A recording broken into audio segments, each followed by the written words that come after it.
والسلام على عباده الذين اصطفى أما بعد فأعوذ بالله من الشيطان الرجيم بسم الله الرحمن الرحيم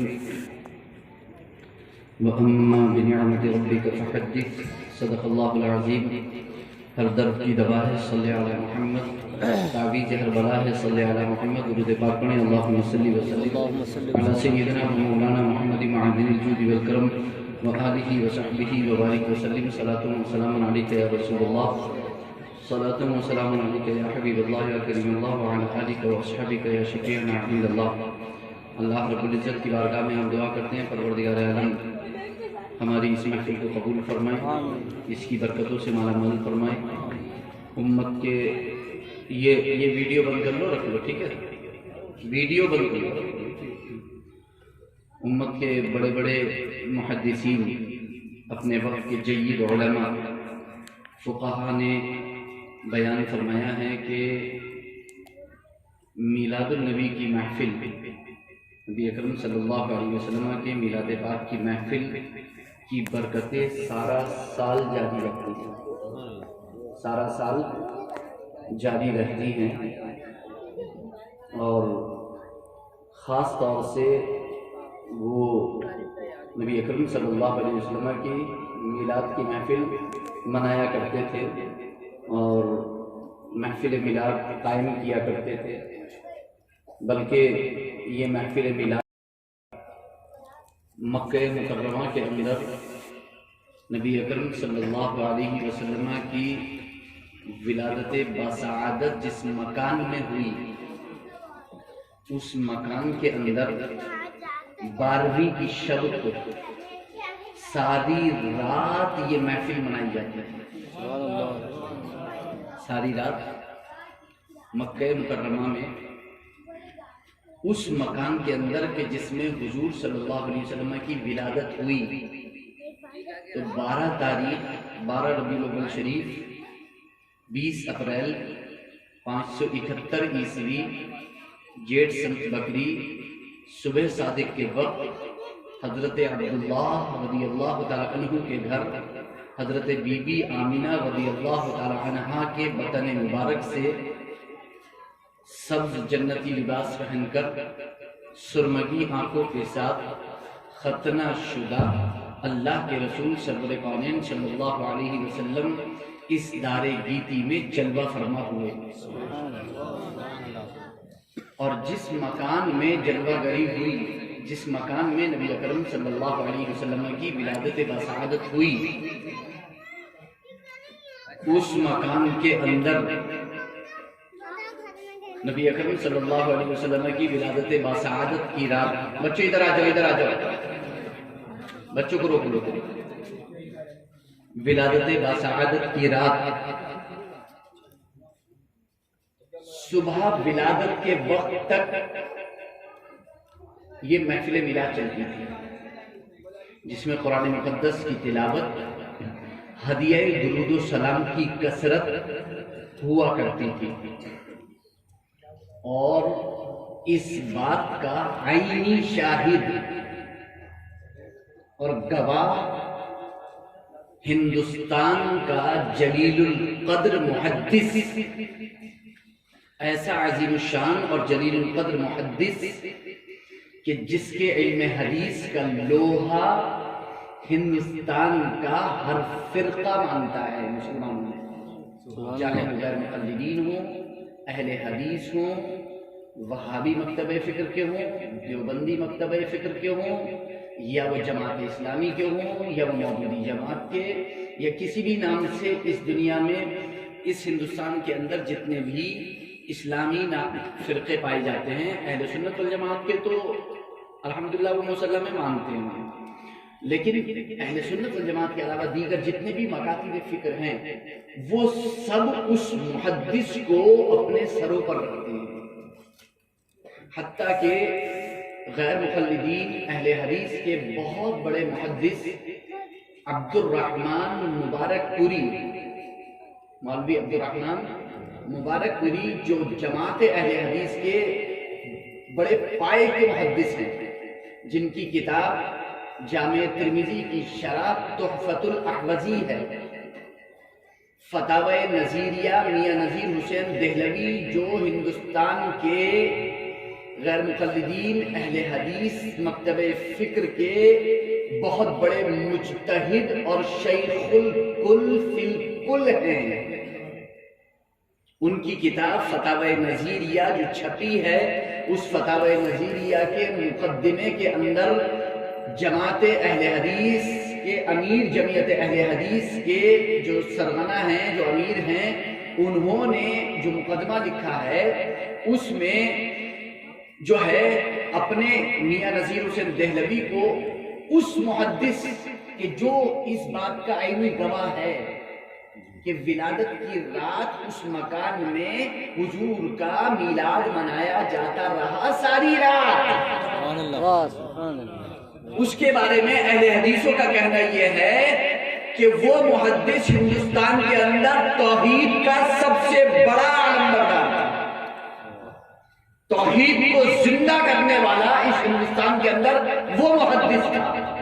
کون سا محدث؟ جس نے یہ دیکھا کہ میلاد ہوتا ہے۔ میں نے یہ تعارف کیوں کرایا اس محدث کا نام لینے سے پہلے؟ اس محدث کا نام لینے سے پہلے میں نے یہ بات کیوں بتائی؟ تاکہ جو لوگ بھی یہ سوچتے ہیں کہ یہ صرف ہندوستانیوں کا کام ہے کہ جب بھی 12 ربیع الاول آتا ہے، میلاد کا موقع آتا ہے، ولادت کا موقع آتا ہے، تو یہ جمع ہونا شروع ہو جاتے ہیں اور میلاد منانا شروع کر دیتے ہیں۔ تو ایک ایسے عظیم پائے کے محدث 2014 میں ہم شارجہ گئے تھے، مرکز ثقافت سنیہ کالی کٹ کیرالہ کی طرف سے۔ وہ طلبہ جو 1 نمبر سے وہاں پر فارغ تھے، 2 نمبر سے وہاں پر فارغ تھے ثقافت سے، ان لوگوں کا نمبر آیا تھا ثقافت وہاں شارجہ جانے کے لیے۔ شارجہ حکومت کی جانب سے جو المنتدى الاسلامی ایک اکیڈمی وہاں پر قائم ہے شارجہ کے اندر، اور مسجد المغفرہ جو حکومت شارجہ کے تحت ہے، وہاں پر سیرت النبی صلی اللہ علیہ وسلم کا ایک پروگرام میں ہوتا ہے 14 دن کا، الدورۃ الرابعہ عشر۔ وہ وہاں پر آپ یوٹیوب پہ ڈالیں گے تو وہ نکل کر کے آ جائے گا۔ تو اس میں ہماری شرکت ہوئی تھی۔ تو مسجد المغفرہ میں اور المنتدى الاسلامی میں جب ہم پہنچے تو المنتدى الاسلامی میں شارجہ حکومت کی جانب سے ایک کتاب چھپی ہے الصحابۃ الکرام، الصحابۃ۔ اس کتاب کے اندر 5 رسالے ہیں، ان 5 رسالوں میں سے 5واں رسالہ حکومت شارجہ کی جانب سے اس محدث کا چھاپا گیا ہے جو محدث اس بات کا عینی گواہ ہے، اس بات کا۔ اب اس کا نام سن لو، وہ کون ہے محدث؟ وہ ہے شاہ ولی اللہ محدث دہلوی۔ سبحان اللہ، وہ ہے شاہ ولی اللہ محدث دہلوی، جو کہتے ہیں کہ میں نے مکہ مکرمہ میں 12ویں شب کو، شب ولادت کو اپنی آنکھ سے صرف دیکھا ہی نہیں بلکہ اس محفل میں حاضر ہوا، اور صرف اتنا ہی نہیں بلکہ میں نے اپنے نور بصیرت سے دیکھا کہ فرشتے اس محفل میں اتر رہے ہیں۔ سبحان اللہ، سبحان اللہ۔ یہ شاہ ولی اللہ محدث دہلوی کی بات، جسے دیکھنا ہو شاہ ولی اللہ دہلوی کی کتاب فیوض الحرمین کا مطالعہ کریں، فیوض الحرمین شریف کا مطالعہ کر لیں۔ تو جناب جنہوں نے اپنی آنکھ سے دیکھا ہے، ہم تو ان کی بات کریں، جو یہاں سے بیٹھ کر کے کہیں کہ کچھ نہیں ہے، ہم ان کی نہیں مانتے، دیکھنے والے کی مانتے، دیکھنے والے کی نہیں مانتے۔ ایک کہنے والے کا کہا مان لیا ہے، بن دیکھے تجھ کو خدا مان لیا۔ واہ سبحان اللہ۔ ایک کہنے والے کا، وہ کہنے والا محمد سبحان اللہ، ایک کہنے والے کا کہا مان لیا ہے، بن دیکھے تجھ کو خدا مان لیا۔ تو کہنے والے کا ہم نے کہا مانا ہے، دیکھنے والے کا ہم نے اس کا مشاہداتی، اس کا تجرباتی، اس کا اپنا عملی زندگی کا جو ایک مقام ہے وہ اس نے سامنے رکھا اور ہم نے اس پر عمل کیا ہے۔ یہ مکہ مکرمہ رضی اللہ عنہ، مکہ مکرمہ میں جو ہے صحابہ کرام رضوان اللہ تعالی علیہم اجمعین، تو ٹھیک اسی طرح یہ کس طرح ہے، یہ کس طرح ہے جس طرح نماز تراویح کے بارے میں وقت کا ایک عظیم محدث، ایک عظیم فقیہ، ایک عظیم مجتہد کہتا ہے کہ میں نے اپنی آنکھ سے مسجد حرام میں 20 تراویح ہوتی ہوئی دیکھی ہے، 20 تراویح ہوتی ہوئی دیکھی۔ اس محدث کا نام ہے، اس فقیہ کا نام ہے، اس مجتہد کا نام ہے امام شافعی، محمد بن ادریس الشافعی۔ امام شافعی فرماتے ہیں میں نے خود دیکھا ہے، یہ دوسری صدی ہجری کی بات ہے یہ، تو محدثین فرماتے ہیں ہم نے دیکھا ہے تراویح انہوں نے دیکھی ہوتی بھی، ولادت کے مکان میں انہوں نے محفل میلاد ہوتی ہوئی دیکھی ہے۔ اب ہم کیسے نہ مانیں کہ مکے والے میلاد نہیں مانیں، مکے والے میلاد ہم تو جانا مانیں گے اور ضرور مانیں گے، کیونکہ ایک ایسے آدمی نے کہا ہے کہ جو جھوٹ نہیں بولے گا، جھوٹ وہ بہت بڑا محدث ہے، اس کو جو لوگ میلاد کا انکار کرتے ہیں انہوں نے ہی اپنے سروں کا تاج مانا ہے، اپنے سروں کا تاج مانا، اور یہ کہا ہے کہ ہمارے علماء شاہ ولی اللہ محدث دہلوی کے سلسلہ فکر کے گلے سرسبز ہیں، اور توحید کا سب سے بڑا پرچارک انہیں کو مانا ہے۔ تو حضور صلی اللہ علیہ وسلم کی ولادت باسعادت کے مکان میں، حالانکہ اب اس مکان کو ایک چھوٹی سی لائبریری کی شکل میں بدل دیا گیا ہے، اس لائبریری کا فوٹو بھی ابھی شیئر ہوا ہے کوئی دن پہلے، تو اس کو لائبریری کی شکل میں بدل دیا گیا ہے وہ لائبریری میں، حالانکہ ایسا اچھی بات ہے لائبریری بنا دی وہاں پر، لیکن اس مکان کو اگر ویسے ہی خوبصورتی کے ساتھ باقی رکھا جاتا تو اس سے بڑی برکت والی چیزیں ہمارے پاس کہاں ہیں، ہمارے پاس کہاں ہیں، ساری چیزوں کو تو باقی رکھا گیا۔ حضرت ابراہیم جس پتھر پر کھڑے ہوئے اس پتھر کو باقی رکھا گیا، اس پتھر کو باقی رکھا گیا۔ حضرت حاجرہ جس مقام پر دوڑی اس مقام کو باقی رکھا گیا، اس مقام کو باقی رکھا گیا۔ آپ حج میں چلے جائیے، حج میں جتنے کام آپ کرتے ہیں نا سب اللہ کے برگزیدہ بندوں کی نشانیاں ہیں، پورا حج اللہ کے برگزیدہ بندوں کی نشانیاں ہیں جن کو اللہ نے باقی رکھا۔ زمزم کیا ہے؟ ایڑی سے نکلا ہوا پانی تو ہے، زمزم کیا ہے؟ کتنی شفا ہے اس میں، اس کو باقی رکھے، تبرک۔ ہم اسے بدعت کوئی بھی کہتے، ہم اسے نہیں مانتے، ہم تو اتنا جانتے ہیں کہ اس میں شفا ہے، ہم تو اسے جانتے ہیں، ہم تو اتنا جانتے ہیں کہ نبی صلی اللہ علیہ وسلم جس جگہ بیٹھ گئے وہ بابرکت جگہ ہے، حتیٰ کہ، اور یہ میں نہیں کہہ رہا ہوں کہ وہ بابرکت ہے یا وہ کیسا مقام ہوگا اس جگہ کا، بلکہ یہ تو آپ شجر و حجر سے پوچھیں۔ بخاری کی حدیث اٹھا کر کے دیکھیں کہ اللہ کے رسول صلی اللہ علیہ وسلم مسجد نبوی شریف میں جب خطبہ ارشاد فرماتے تھے جمعے کا، تو کھجور کا ایک تنا تھا، ایک جڑ تھی، اس پر بیٹھ کر کے، کیونکہ ممبر نہیں تھا اس ٹائم پر، تو بخاری شریف کی حدیث ہے تو ممبر اس کھجور کی اس جڑ کے اس تنے کو ممبر بنایا تھا اللہ کے رسول، اس پر بیٹھ کر کے خطبہ ارشاد فرماتے تھے اللہ کے رسول۔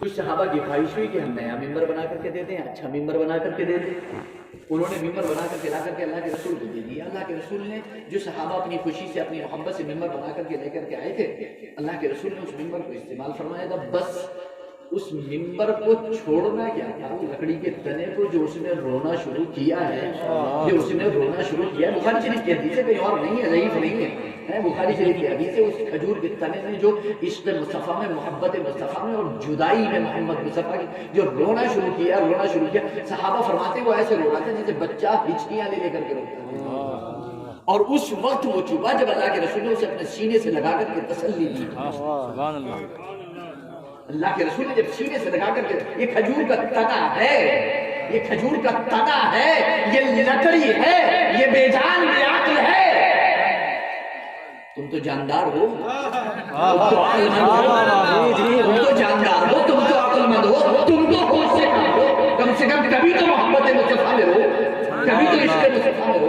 کبھی تو محمد مصطفیٰ کی اپنے دل کو پگھلا کر کے دیکھو، کھجور کے تنے سے حاصل کرو، کھجور کے تنے سے تو حاصل کر سکتے ہو کم سے کم۔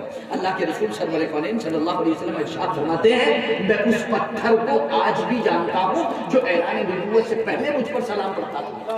یہ صحیح مسلم کی حدیث ہے، ضعیف حدیث نہیں ہے، صحیح مسلم کی حدیث ہے۔ اللہ کے رسول فرماتے ہیں میں اس پتھر کو آج بھی پہچانتا ہوں جو اعلان نبوت سے پہلے مجھ پر درود و سلام پڑھتا تھا۔ تم تو پتھر نہیں ہو، تم تو انسان ہو، تم پتھر نہیں ہو، تم تو انسان ہو، تم تو درود و سلام پڑھو کم سے کم، پتھروں سے نصیحت لے لو، لکڑیوں سے نصیحت لے لو، جڑوں سے نصیحت لے لو۔ اور ابو نعیم کی دلائل النبوہ اٹھا کر کے دیکھو، اللہ کے رسول سرور کونین صلی اللہ علیہ وسلم کی بارگاہ میں ایک گدھا پیش کیا گیا، ایک گدھا پیش کیا گیا۔ اس کی روایت صحیح ہے، اس کی سند صحیح ہے، کچھ لوگوں نے اسے ضعیف کہنے کی کوشش کی ہے مگر محققین نے اس کی تحقیق فرمائی ہے۔ ابو نعیم نے دلائل النبوہ میں اس حدیث پاک کو ذکر کیا، اس واقعے کو ذکر کیا ہے کہ ایک گدھا اللہ کے رسول سرور کونین صلی اللہ علیہ وسلم کی بارگاہ میں لایا گیا۔ اللہ کے رسول سرور کونین صلی اللہ علیہ وسلم کی بارگاہ میں جب لایا گیا تو وہ گدھا جو تھا ایک یہودی کے پاس تھا، وہ گدھا ایک یہودی کے پاس تھا۔ اللہ کے رسول سرور کونین صلی اللہ علیہ وسلم نے جب دیکھا اسے بڑا لاغر کمزور تھا، تو اللہ کے رسول سرور کونین صلی اللہ علیہ وسلم نے جب اس گدھے کو دیکھا تو اس سے پوچھا کہ اس کے بارے میں، تو اس نے کہا اللہ کے رسول میں اپنی نسل کا 60واں گدھا ہوں، میں اپنی نسل کا 60واں گدھا ہوں، میری نسل میں مجھ سے پہلے 59 گدھے رخصت ہو چکے ہیں اور ان 59 گدھوں میں سے ہر گدھا صرف نبیوں ہی کی سواری میں رہا ہے۔ کسی غیر نبی نے میری نسل کے گدھے پر کسی غیر نبی نے سواری نہیں کی۔ اللہ کے رسول میں ایک یہودی کی اس میں ہوں، یہودی کے پاس تھا۔ اللہ کے رسول نے فرمایا پھر اس نے تمہارے پر سواری نہیں کی، اس نے تم سے کام نہیں لیا؟ اس نے کہا اللہ کے رسول مجھ پر سواری تو کرنا چاہتا تھا لیکن جب بھی سواری کرنا چاہتا تھا میں گرا دیتا تھا، جب بھی سواری کرنا چاہتا تھا میں گرا دیتا تھا۔ اللہ کے رسول سرور کونین صلی اللہ علیہ وسلم جب اس کی حالت دیکھی گئی کہ تو کافی لاغر کمزور تھا تو اب ظاہر سی بات ہے کہ اس سے کچھ نہ کچھ کام تو لیا جاتا ہے۔ اللہ کے رسول نے کیا کام لیا اس سے؟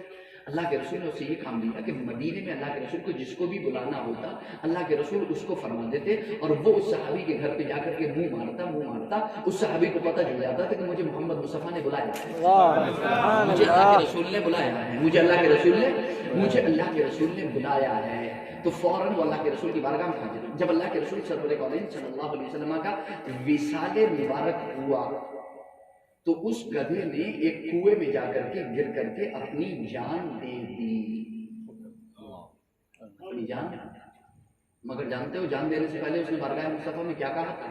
اللہ کے رسول میں اپنی نسل کا آخری گدھا ہوں اور آپ انبیاء کی جماعت کے آخری نبی ہیں،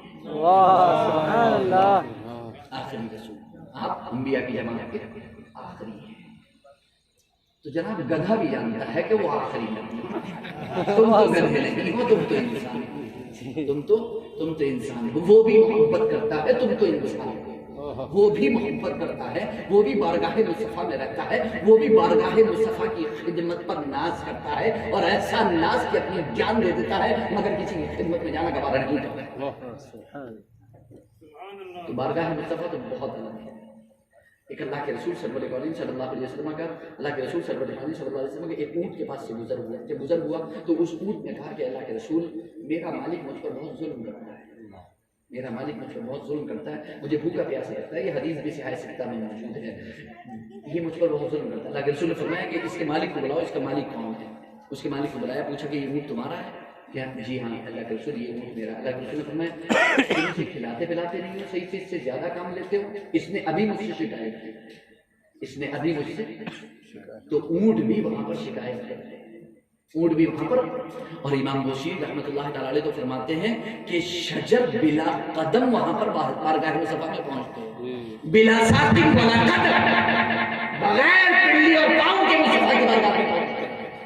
بارگاہ مصطفیٰ میں چرند پرند حیوان سب کے سب ایک چرواہے سے ایک بکری جو ہے بھیڑیا لے کر کے چلا گیا، چرواہے نے اس کا پیچھا کیا، بالآخر بکری کو چھڑا لیا۔ جب بکری کو چھڑایا اور لے کر کے چلا تو بھیڑیے نے کہا کہ چرواہے تو نے میرا لقمہ مجھ سے چھین لیا، چرواہے نے مڑ کر کے کہا، یہودی تھا، چرواہے نے مڑ کر کے کہا تعجب ہے کہ جانور بھی بولتے ہیں۔ بھیڑیے نے کہا اس سے زیادہ تعجب تو یہ ہے کہ ایک حاضی برحق تمہارے درمیان موجود ہے، تم اس پر ایمان نہیں لاتے۔ اس سے زیادہ تعجب کی بات تو یہ ہے، اس سے زیادہ تعجب کی بات تو نبی اکرم صلی اللہ علیہ وسلم کا ذکر اور چرچا تو جانوروں نے بھی کیا ہے، حیوانوں نے بھی کیا ہے، چرند نے بھی کیا ہے، پرند نے بھی کیا ہے، شجر نے بھی کیا ہے، حجر نے بھی کیا ہے۔ تم تو انسان تم تو کرو، کم سے کم انسانوں کو چرچا کرنا چاہیے۔ نبی اکرم صلی اللہ علیہ وسلم کا چرچا جتنا کرو گے اتنا ہی اپنے نصیبے کو بلند کرو گے۔ بے شک یہ جلسہ میلاد النبی کا جلسہ ہے، محفل میلاد کا جلسہ ہے۔ تھوڑی دیر کے لیے یہ ٹائٹل یہاں سے ہٹا دیتے ہیں، میلاد النبی کا جلسہ ہے، جشن ولادت کا جلسہ ہے، یہ ٹائٹل یہاں سے ہٹا دیتے ہیں، اس کی جگہ دوسرا ٹائٹل رکھتے ہیں سیرت النبی کا جلسہ۔ تو یہ جائز ہو جائے گا؟ ٹائٹل بدلنے سے یہ جائز ہے، کیوں؟ کیونکہ سیرت النبی کے جلسے وہ لوگ بھی کرتے ہیں جو میلاد النبی کے جلسوں کے منکر ہیں۔ صرف ٹائٹل کی بات ہے، صرف ٹائٹل سائڈ میں کر دو، کام میں کوئی فرق نہیں ہے، لیکن ہمارا کام ان کے کام سے افضل ہے۔ بے شک وہ سیرت النبی کا ٹائٹل تو ضرور ہوتا ہے مگر باتیں ساری سیرت کے خلاف ہوتی ہیں، اور یہاں ٹائٹل کوئی بھی ہو بات صرف اور صرف نبی کی ہوتی ہے۔ ٹائٹل کوئی بھی ہو ذکر اور چرچا صرف اور صرف محمد مصطفیٰ کا، اور خدا کی قسم اس کائنات میں چرچا صرف اور صرف محمد مصطفیٰ کا۔ اس کائنات میں محمد مصطفیٰ کے سوا نہ کبھی کسی کا اتنا چرچا ہوا، نہ کبھی ہو، نہ کبھی ہوگا، قیامت تک، اور قیامت میں بھی کسی کا اتنا چرچا نہ ہو نہ ہوگا، نہیں کسی کا چرچا نہ ہوا نہ ہوگا۔ محمد مصطفیٰ کا چرچا اس دنیا کے بننے سے پہلے عالم ارواح میں ہوا، اور صرف ہوا ہی نہیں بلکہ ایسی جماعت میں ہوا جو انبیاء اور رسولان اعظام کی جماعت، اور وہ ذکر فرمانے والا، اس محفل کا سجانے والا، اس محفل کا سجانے والا اللہ رب العزت، وہ محفل ذکر جو قائم فرمائی اللہ رب العزت۔ سورہ آل عمران آیت نمبر 81 اٹھا کر کے پڑھو ترجمے کے ساتھ، کیا فرماتا ہے اللہ رب العزت؟ وَإِذْ أَخَذَ اللَّهُ مِيثَاقَ النَّبِيِّينَ لَمَا آتَيْتُكُم مِّن كِتَابٍ وَحِكْمَةٍ ثُمَّ جَاءَكُمْ رَسُولٌ مُصَدِّقٌ لِّمَا مَعَكُمْ لَتُؤْمِنُنَّ بِهِ وَلَتَنصُرُنَّهُ قَالَ أَقْرَرْتُمْ قَالُوا أَقْرَرْنَا قَالَ فَاشْهَدُوا وَأَنَا مَعَكُمْ مِنَ الشَّاهِدِينَ فَمَن تَوَلَّىٰ بَعْدَ ذَٰلِكَ فَأُولَٰئِكَ هُمُ الْفَاسِقُونَ۔ اور یاد کرو جب اللہ نے نبیوں سے ان کا عہد لیا، اللہ نے نبیوں سے عہد لیا، بالاتفاق تمام انبیاء اس روئے زمین پر جمع نہیں ہوئے، اپنی حیات ظاہری میں تمام انبیاء اس روئے زمین پر جمع نہیں ہوئے، اور تمام نبیوں سے عہد لیا یہ عالم ارواح میں جمع ہوئے، اور عالم ارواح اس دنیا کے بننے سے پہلے عالم ارواح میں تمام نبیوں کی روحوں کو جمع کیا گیا، ایک جلسہ سجایا گیا، اور اس جلسے میں عالم ارواح کے اللہ رب العزت نے ارشاد فرمایا کہ جب بھی میرا رسول، میرا نبی محمد تمہارے درمیان، تمہارے زمانے میں تشریف لے آئے، لَتُؤْمِنُنَّ بِهِ وَلَتَنصُرُنَّهُ، تو تم ضرور اس پر ایمان لانا اور ضرور اس کی مدد کرنا، تم ضرور اس پر ایمان لانا اور ضرور اس کی مدد کرنا۔ پھر فرمایا کیا تم نے اقرار کر لیا اس بات کا؟ انہوں نے کہا ہم نے اقرار کر لیا، ہم نے اقرار، اور یہ بھی فرمایا کہ تم نے اس پر بھاری ذمہ لیا، اقررتم واخذتم علی ذلک اصری، کیا تم نے اس پر میرا بھاری ذمہ لیا؟ کیا تم نے اقرار کیا اور اس پر میرا بھاری ذمہ لیا؟ انہوں نے کہا ہم نے اقرار کیا۔ فرمایا کہ تم گواہ ہو جاؤ ایک دوسرے پر،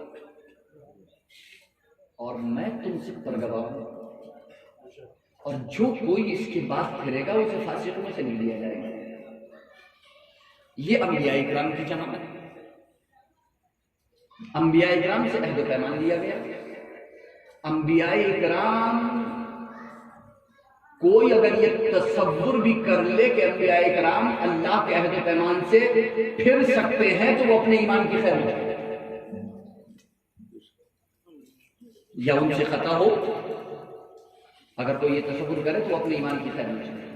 اہل سنت والجماعت کا متفقہ فیصلہ ہے الانبیاء کلهم معصومون عن الخطأ عن الصغیرۃ والکبیرۃ من قبل النبوۃ وبعدها۔ تمام انبیاء کرام اعلان نبوت سے پہلے اور اعلان نبوت کے بعد چھوٹے اور بڑے ہر گناہ سے معصوم ہیں، ہر گناہ سے معصوم ہیں۔ اللہ نے ان کی حفاظت فرمائی۔ جو نبی ہے وہ گناہ گار نہیں ہو سکتا، اور جو گناہ گار ہے وہ نبی نہیں ہو سکتا۔ جو نبی ہے وہ گناہ گار نہیں ہو سکتا، اور جو گناہ گار ہے وہ نبی نہیں ہو سکتا۔ تو اللہ رب العزت نے یہ محفل، یہ انجم، یہ محفل صرف ذکر مصطفیٰ کے لیے یہ منعقد ہوئی اور ذکر مصطفیٰ پر ہی ختم ہوئی۔ ہم اگر یہاں سجا لیں تو برا مان جاتے ہیں، تو برا نہیں لگنا چاہیے، کیونکہ یہ محفل تو سب کو سجا دیں، یہ محفل تو سب کو سجا دیں، کسی نام کسی ٹائٹل سے سجائیں، یہ الگ بات ہے کہ کون کیا میسج پیغام دیتا ہے۔ تو میں نے آپ سے کہا کہ ٹائٹل بدلتا ہے، کام نہیں بدلتا، اور جب کام نہیں بدلتا تو پھر جناب نام بدلنے سے کچھ نہیں ہوتا، نام بدلنے سے کچھ نہیں ہوتا، کام۔ اور اگر کوئی نام بدلنا چاہتا ہے اور کسی کو کسی نام سے چڑ ہے تو آپ یقین جان لیجیے کہ اسے نام سے نہیں ذات سے چڑ ہے، اسے نام سے نہیں۔ وہ اگر نہ آپ کا نام لگا ہوا ہے تو مجھے کیا نقصان دے رہا ہے؟ جب تک مجھے آپ سے کوئی بغض و عداوت نہیں ہوگی، نفرت نہیں ہوگی، یا میرے دل میں آپ کی طرف سے کوئی ضرورت اللہ نہ کرے نہیں ہوگی، تب تک مجھے آپ کا نام کیا شکایت پیدا کرے گا؟ کیوں مجھے تکلیف ہوگی آپ کے نام سے؟ تو جناب جشن ولادت جو نام لکھا جاتا ہے، جب تک انسان کو ذات سے چڑ نہیں ہوگی تو نام سے کیا فرق پڑے گا؟ نام سے کوئی فرق پڑنے والا نہیں۔ تو میں نے آپ سے کہا کہ نام ٹائٹل سے کوئی لا مشاحۃ فی الاصطلاح، بالکل متفقہ قاعدہ ہے یہ، لا مشاحۃ فی الاصطلاح، اصطلاح میں کوئی دشواری نہیں، کوئی کسی قسم کی کوئی بات نہیں ہے۔ اور یہ قاعدہ بھی صرف میں نے یا اہل سنت والجماعت نے بیان نہیں کیا، بلکہ ابن تیمیہ کے شاگرد ابن القیم نے اپنی کتاب میں یہ بیان کیا ہے۔ اور جناب جانتے ہو کہاں بیان کیا ہے؟ جہاں پر انہوں نے توحید کی تقسیم کی ہے، توحید کی تقسیم کی ہے، توحید الوہیت، توحید ربوبیت، توحید الاسماء والصفات، یعنی انہوں نے توحید کو بھی تقسیم کر دیا۔ یعنی توحید کا مطلب یہ ہے کہ انہوں نے اس کو بھی تین کر دیا، یعنی توحید بھی اب تین جگہ ماننا پڑے گی، یہاں بھی یہاں بھی یہاں بھی، تب جا کر کے یعنی تین جگہ تین چیزوں پر تین الگ الگ توحیدوں پر ایمان لاؤ گے تب جا کر کے مومن کہلاؤ گے، ورنہ مومن۔ اور یہ عقیدہ ابن تیمیہ ابن القیم سے لے کر کے وہابی، دیوبندی، غیر مقلد، اہل حدیث، سلفی، تمام حضرات کا یہی ہے کہ جب تک تینوں قسم کی توحید پر ایمان نہیں لاؤ گے، جب تک تم موحد نہیں ہوگے۔ اگر تم توحید ربوبیت پر ایمان لائے، یعنی تم نے صرف اللہ کو رب مانا، تو تم مومن نہیں ہوگے۔ یہ ان کا بالکل متفقہ فیصلہ ہے، جبکہ ہم گارنٹی سے کہہ سکتے ہیں کہ ابن تیمیہ کا وصال 758 28 ہجری میں ہوا، یعنی 8ویں صدی ہجری کے شروع میں ہوا، اور اس 800 سال میں ابن تیمیہ سے پہلے 700 سال میں کسی نے بھی کسی ایک جگہ بھی توحید کی یہ تقسیم نہیں کی۔ 800 سال پہ جا کر کے توحید کی یہ تقسیم ہوئی۔ اور کیوں ہوئی توحید کی یہ تقسیم؟ وسیلے کو حرام قرار دینے کے لیے، استغاثے کو حرام قرار دینے کے لیے، استعانت کو حرام قرار دینے کے لیے، میلاد النبی کے جلسے و جلوس کو حرام قرار دینے کے لیے، یہ توحید کی تقسیم ہے۔ کیونکہ یہ جو کچھ آپ کر رہے ہو یہ سب تعظیم میں کر رہے ہیں، یہ سب حضور کی محبت میں کر رہے ہیں۔ ان کا کہنا یہ ہے کہ یہ سارے جو معاملات ہیں، یعنی محبت کے، تعظیم کے، یہ سب توحید الوہیت میں آتے ہیں۔ یہ توحید الوہیت میں یہ سب آتے ہیں، یہ سب چیزیں کائے میں آتی ہیں، یہ سب اس میں آتی ہیں، یہ ساری چیزیں توحید الوہیت میں آتی ہیں، یعنی تعظیم، محبت، عبادت سب رب کی کی جائے گی، باقی کسی غیر اللہ کی سے نہ محبت کی جائے گی نہ تعظیم کی جائے گی۔ یہ انہوں نے بیان کیا ہے کہ تعظیم اگر کسی نے غیر اللہ کی تو وہ مشرک ہو جائے گا اور وہ توحید الوہیت پر ایمان لانے والا نہیں ہوگا۔ یہ بنیاد وہاں سے رکھی ہے۔ یہ جو تقسیم کی گئی، جو توحید کی، یہ اسی نظریے کے پیش نظر کی گئی کہ انہیں یہ ثابت کرنا تھا ہم قریب آ کر کے، تاکہ چونکہ آپ کے یہ تمام جلسے جو ہوتے ہیں وہ نبی اکرم صلی اللہ علیہ وسلم کی محبت و تعظیم میں ہوتے ہیں، سب محبت و تعظیم میں ہوتے ہیں، جبکہ خود ابن تیمیہ نے اقتضاء الصراط المستقیم جو ان کی کتاب ہے اس کے اندر صاف صاف لکھا ہے کہ جو لوگ محمد مصطفیٰ کی محبت میں یہ محفل میلاد قائم کرتے ہیں، موسم کے طور پر عید میلاد مناتے ہیں، انہیں اجر و ثواب ملے گا۔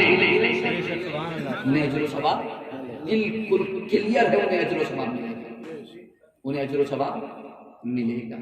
تو بے شک ہمیں اجر و ثواب ملے گا، ان کے کہنے سے نہیں ملے گا بلکہ اللہ رب العزت کی عطا سے ملے گا۔ تو ہم جو یہ محفل میلاد مناتے ہیں یہ نبی اکرم صلی اللہ علیہ وسلم کی دراصل سیرت کا ایک جلسہ ہے۔ میں نے آپ کو پہلے بولا ٹائٹل پہ نہیں جانا ہے آپ کو، یہ حضور کی سیرت کا ایک جلسہ ہے جس میں آغاز اس محفل کا قرآن کی تلاوت سے ہوتا ہے۔ اس محفل کا آغاز کیسے ہوتا ہے؟ چاہے جلسہ ہو یا جلوس، یہ بیٹھنے اٹھنے کو مت دیکھنا کہ بیٹھے ہو تو جلسہ، کھڑے ہو تو جلوس۔ میں نے بولا کہ صرف جیسے نام بدلتے ہیں ایسے ہی آپ کی حیات، آپ کی حالت بدلتی ہے کہ کبھی آپ کھڑے ہو کبھی بیٹھے ہو۔ اور جناب کسی انسان کے کھڑے یا اٹھنے یا بیٹھنے سے یا نام بدلنے سے آخر کیسے ہو سکتا ہے کہ ایک جائز چیز حرام ہو جائے؟ کیسے ہو سکتا ہے؟ کیسے؟ کہاں لکھا ہے قرآن و حدیث میں؟ کس حدیث میں لکھا ہے کہ ایک انسان ایک کام بیٹھ کر کرے تو جائز اور وہی کام کھڑے ہو کر کر لے تو حرام ہے؟ کہاں لکھا ہے؟ جو بیٹھ کر جائز ہے وہ کھڑے ہو کر بھی جائز ہے، وہ لیٹ کر بھی جائز ہے، وہ بیٹھ کر بھی جائز ہے، وہ چلتے پھرتے بھی جائز ہے۔ جو جائز ہے وہ جائز ہے، جو جائز ہے وہ جائز ہے۔ جو شرک ہے وہ ہمیشہ شرک ہے اور جو توحید ہے وہ ہمیشہ توحید ہے۔ ایسا نہیں ہے کہ وہ ایک زمانے تک توحید رہے اور ایک زمانے کے بعد وہ شرک ہو جائے، جیسا کہ منکرین میلاد کہتے ہیں کہ حضور کی حیات تک تو وسیلہ جائز تھا، اب شرک ہے۔ استغفر اللہ العظیم، یعنی حضور کی زندگی میں یہ شرک جائز تھا، یہ کہنا چاہ رہے ہو کہ حضور کی زندگی میں یہ شرک، حضور کی زندگی میں یہ شرک جائز تھا اور اب شرک ہے۔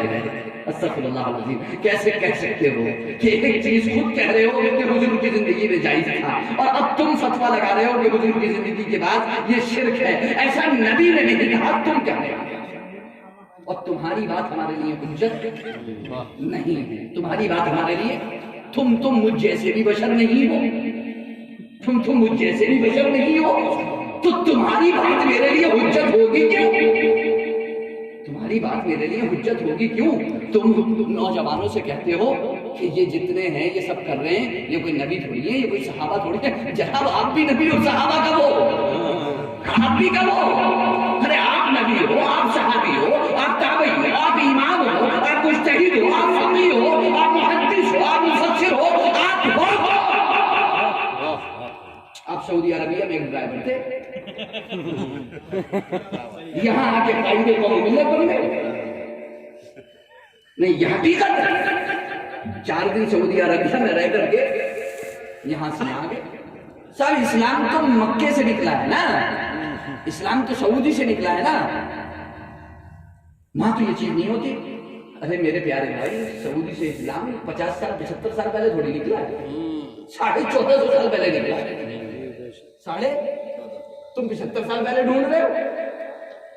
1925 میں سعودی حکومت ہے، 1925 میں سعودی حکومت ہے. 1900 سے پہلے دیکھ لیجیے ذرا سعودی عربیہ میں نے شاہ ولی اللہ محدث دہلوی کا جو بتایا وہ 1900 پہلے کا ہے، 1900 سے پہلے کا ہے. وہ فرماتے میں نے اپنی آنکھ سے دیکھا، اسی مکے میں میں نے اپنی آنکھ سے دیکھا. تو ہم یہی تو کہہ رہے ہیں کہ یہ جناب 75 سال کا چشمہ ہٹا کے، یہ 100 سال کا چشمہ ہٹا کے دیکھو کہ سعودی سے اسلام آیا ہے. کون سا والا اسلام آیا ہے؟ 20 تراویح سعودی سے آئی ہے، لیکن 75 سال کا چشمہ لگا کے مت دیکھو. امام شافعی کے چشمے سے دیکھو کہ 1300 سال پہلے موجود تھا. 20 تراویح وہاں موجود تھی. امام شافعی وہ بتائیں گے کہ آیا ہے کہاں سے آئی ہے تراویح نکل کے. آج سعودی کے چشمے سے مت دیکھو. آج سعودی کے چشمے سے دیکھنا ہے تو دیکھو پکچر ہال بن رہے ہیں وہاں پر، دیکھو مندر بنائے جا رہے ہیں وہاں پر. یہ دیکھو چشمہ لگا کر وہ دکھ رہا ہے تم کو، یہ نہیں دکھ رہا ہے تم کو چشمہ لگا کے بڑا لگا کر دکھ. بلو فلم کے پکچر ہال وہاں پر کھولے جا رہے ہیں، ننگی فلموں کے پکچر ہال وہاں پر کھولے جا رہے ہیں. کتنے 12 یا 24 کتنے ایک ساتھ پکچر ہال کھولے گئے. استغفر اللہ العظیم. مجھے خدا کی قسم سے فتنہ بتا دیجیے یہ کون سا اسلام ہے؟ خانہ کعبہ کی جو غلاف ہے نا، جو چادر، اس پر لکھا ہوتا تھا لا الہ الا اللہ محمد رسول اللہ. اسے وہاں سے نیچے سے کھرچ کر کے اس پر لکھا گیا ہے شاہ فہد کا نام، اس پر لکھا گیا ہے بادشاہ کا نام. تم کون ہوتے ہو کعبے کی چادر پہ اپنا نام لکھنے والے؟ کون ہو تم کہ کعبے کی چادر پہ اپنا نام لکھو، کعبے کے غلاف پہ تم اپنا نام لکھو؟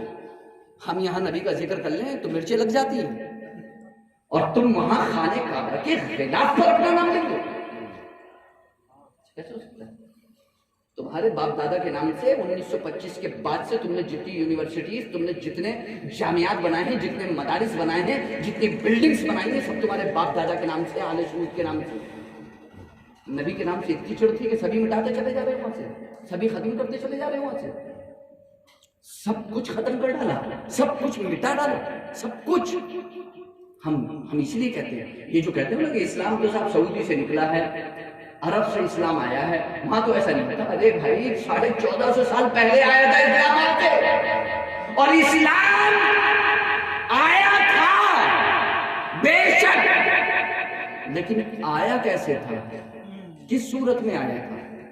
قرآن کی صورت میں، حدیث کی صورت میں. وہ قرآن و حدیث ہندوستان میں بھی وہی ہے اور سعودی عربیہ میں وہی ہے، بدلا نہیں ہے کچھ بھی. جو قرآن سعودی میں پڑھا جاتا ہے وہی ہندوستان میں پڑھا جاتا ہے، جو حدیث وہاں پڑھی جاتی ہے وہ یہاں پڑھی جاتی ہے. اور سعودی عربیہ کے جتنے چھپے ہوئے نسخے ہیں حدیث کے، وہ سب الحمدللہ یہاں ہندوستان میں ہمارے پاس موجود ہیں.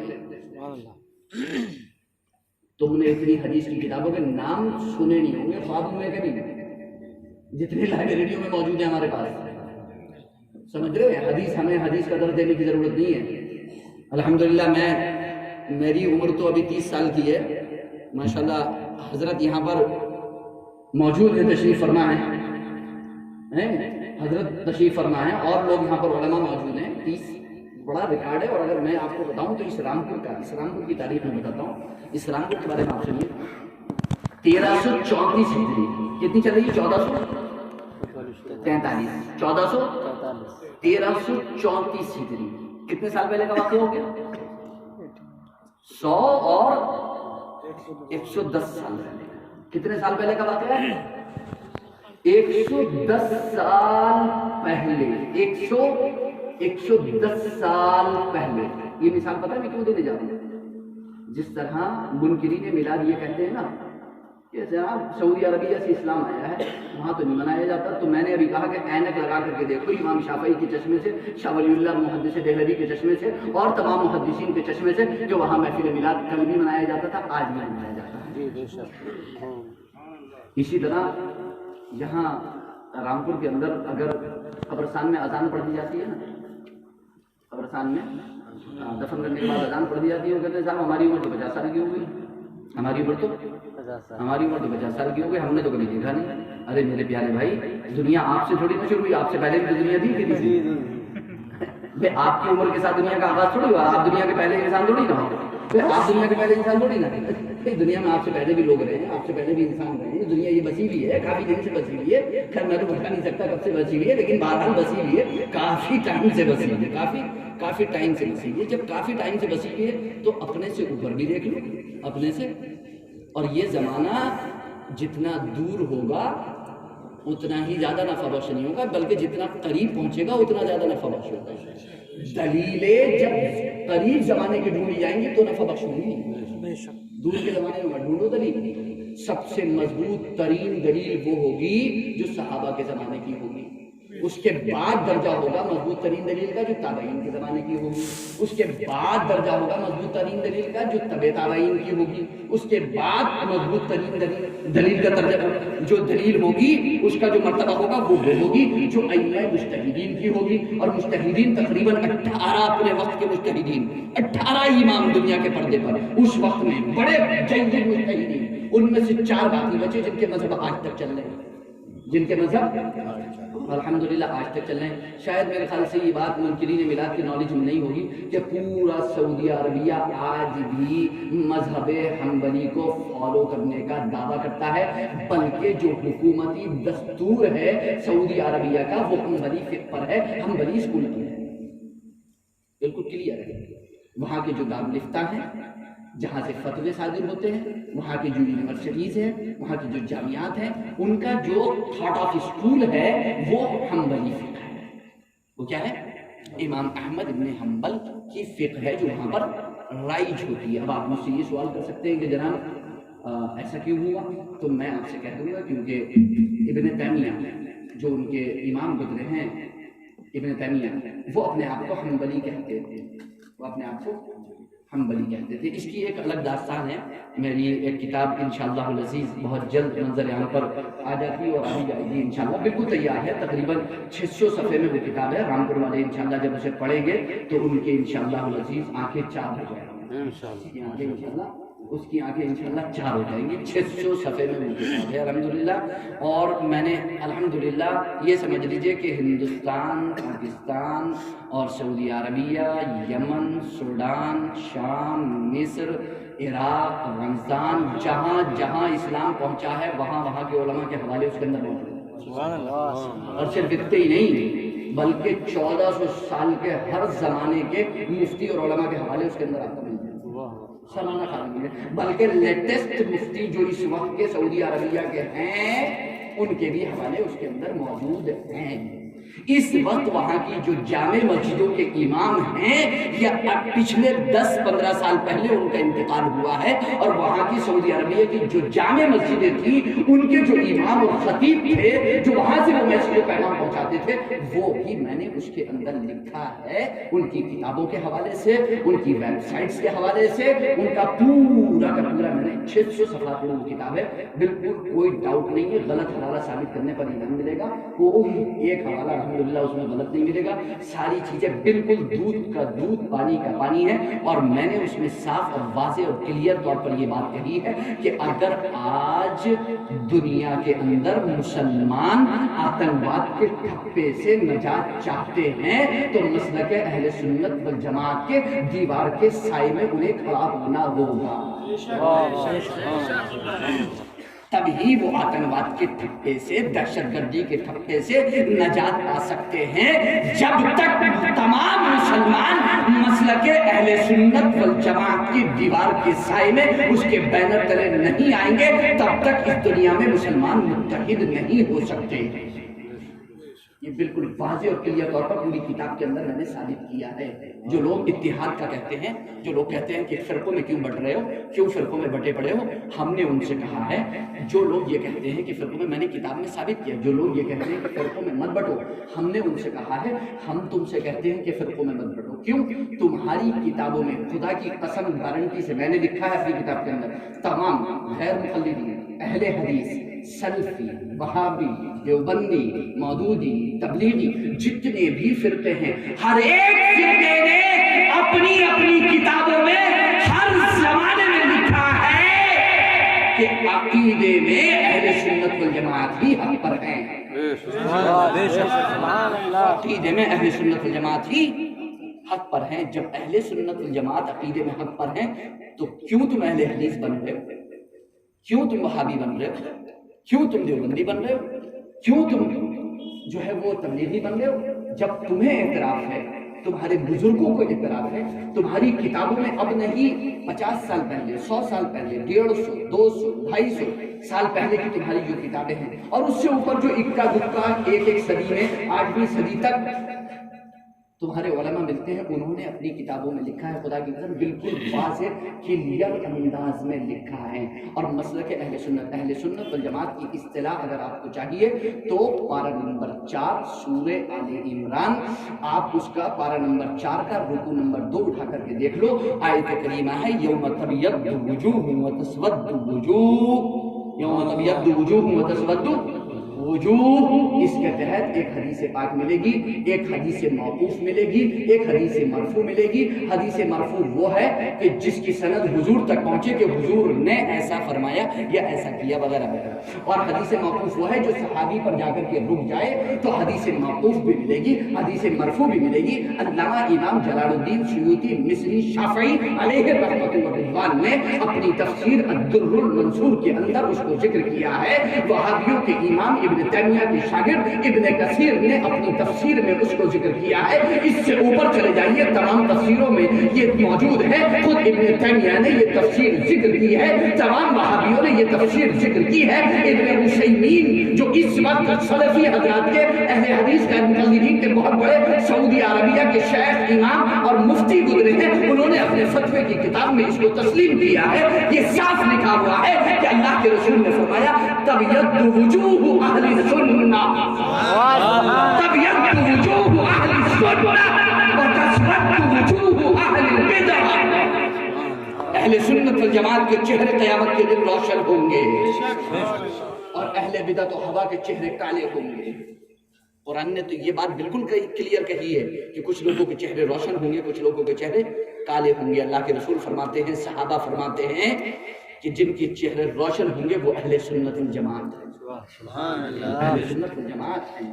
اور جن کے چہرے ممکن ہے کہ میں یہ حدیث بیان کر کے جاؤں تو وہ یہ کہتے ہیں کہ فیضان میں ضعیف حدیث بیان کر کے گئے، تو میں یہیں پر اس کو کلیئر کر دوں کہ جو حدیث مرفوع ہے جس کی سند حضور تک پہنچتی ہے اس کی سند ضعیف ہے، اس کی روایت میں ایک راوی ضعیف ہے. لیکن جو حدیث صحابی تک پہنچی ہے اس کے بارے میں بال اتفاق سب نے کہا ہے کہ اس کی حدیث میں کوئی کلام سند میں کلام نہیں.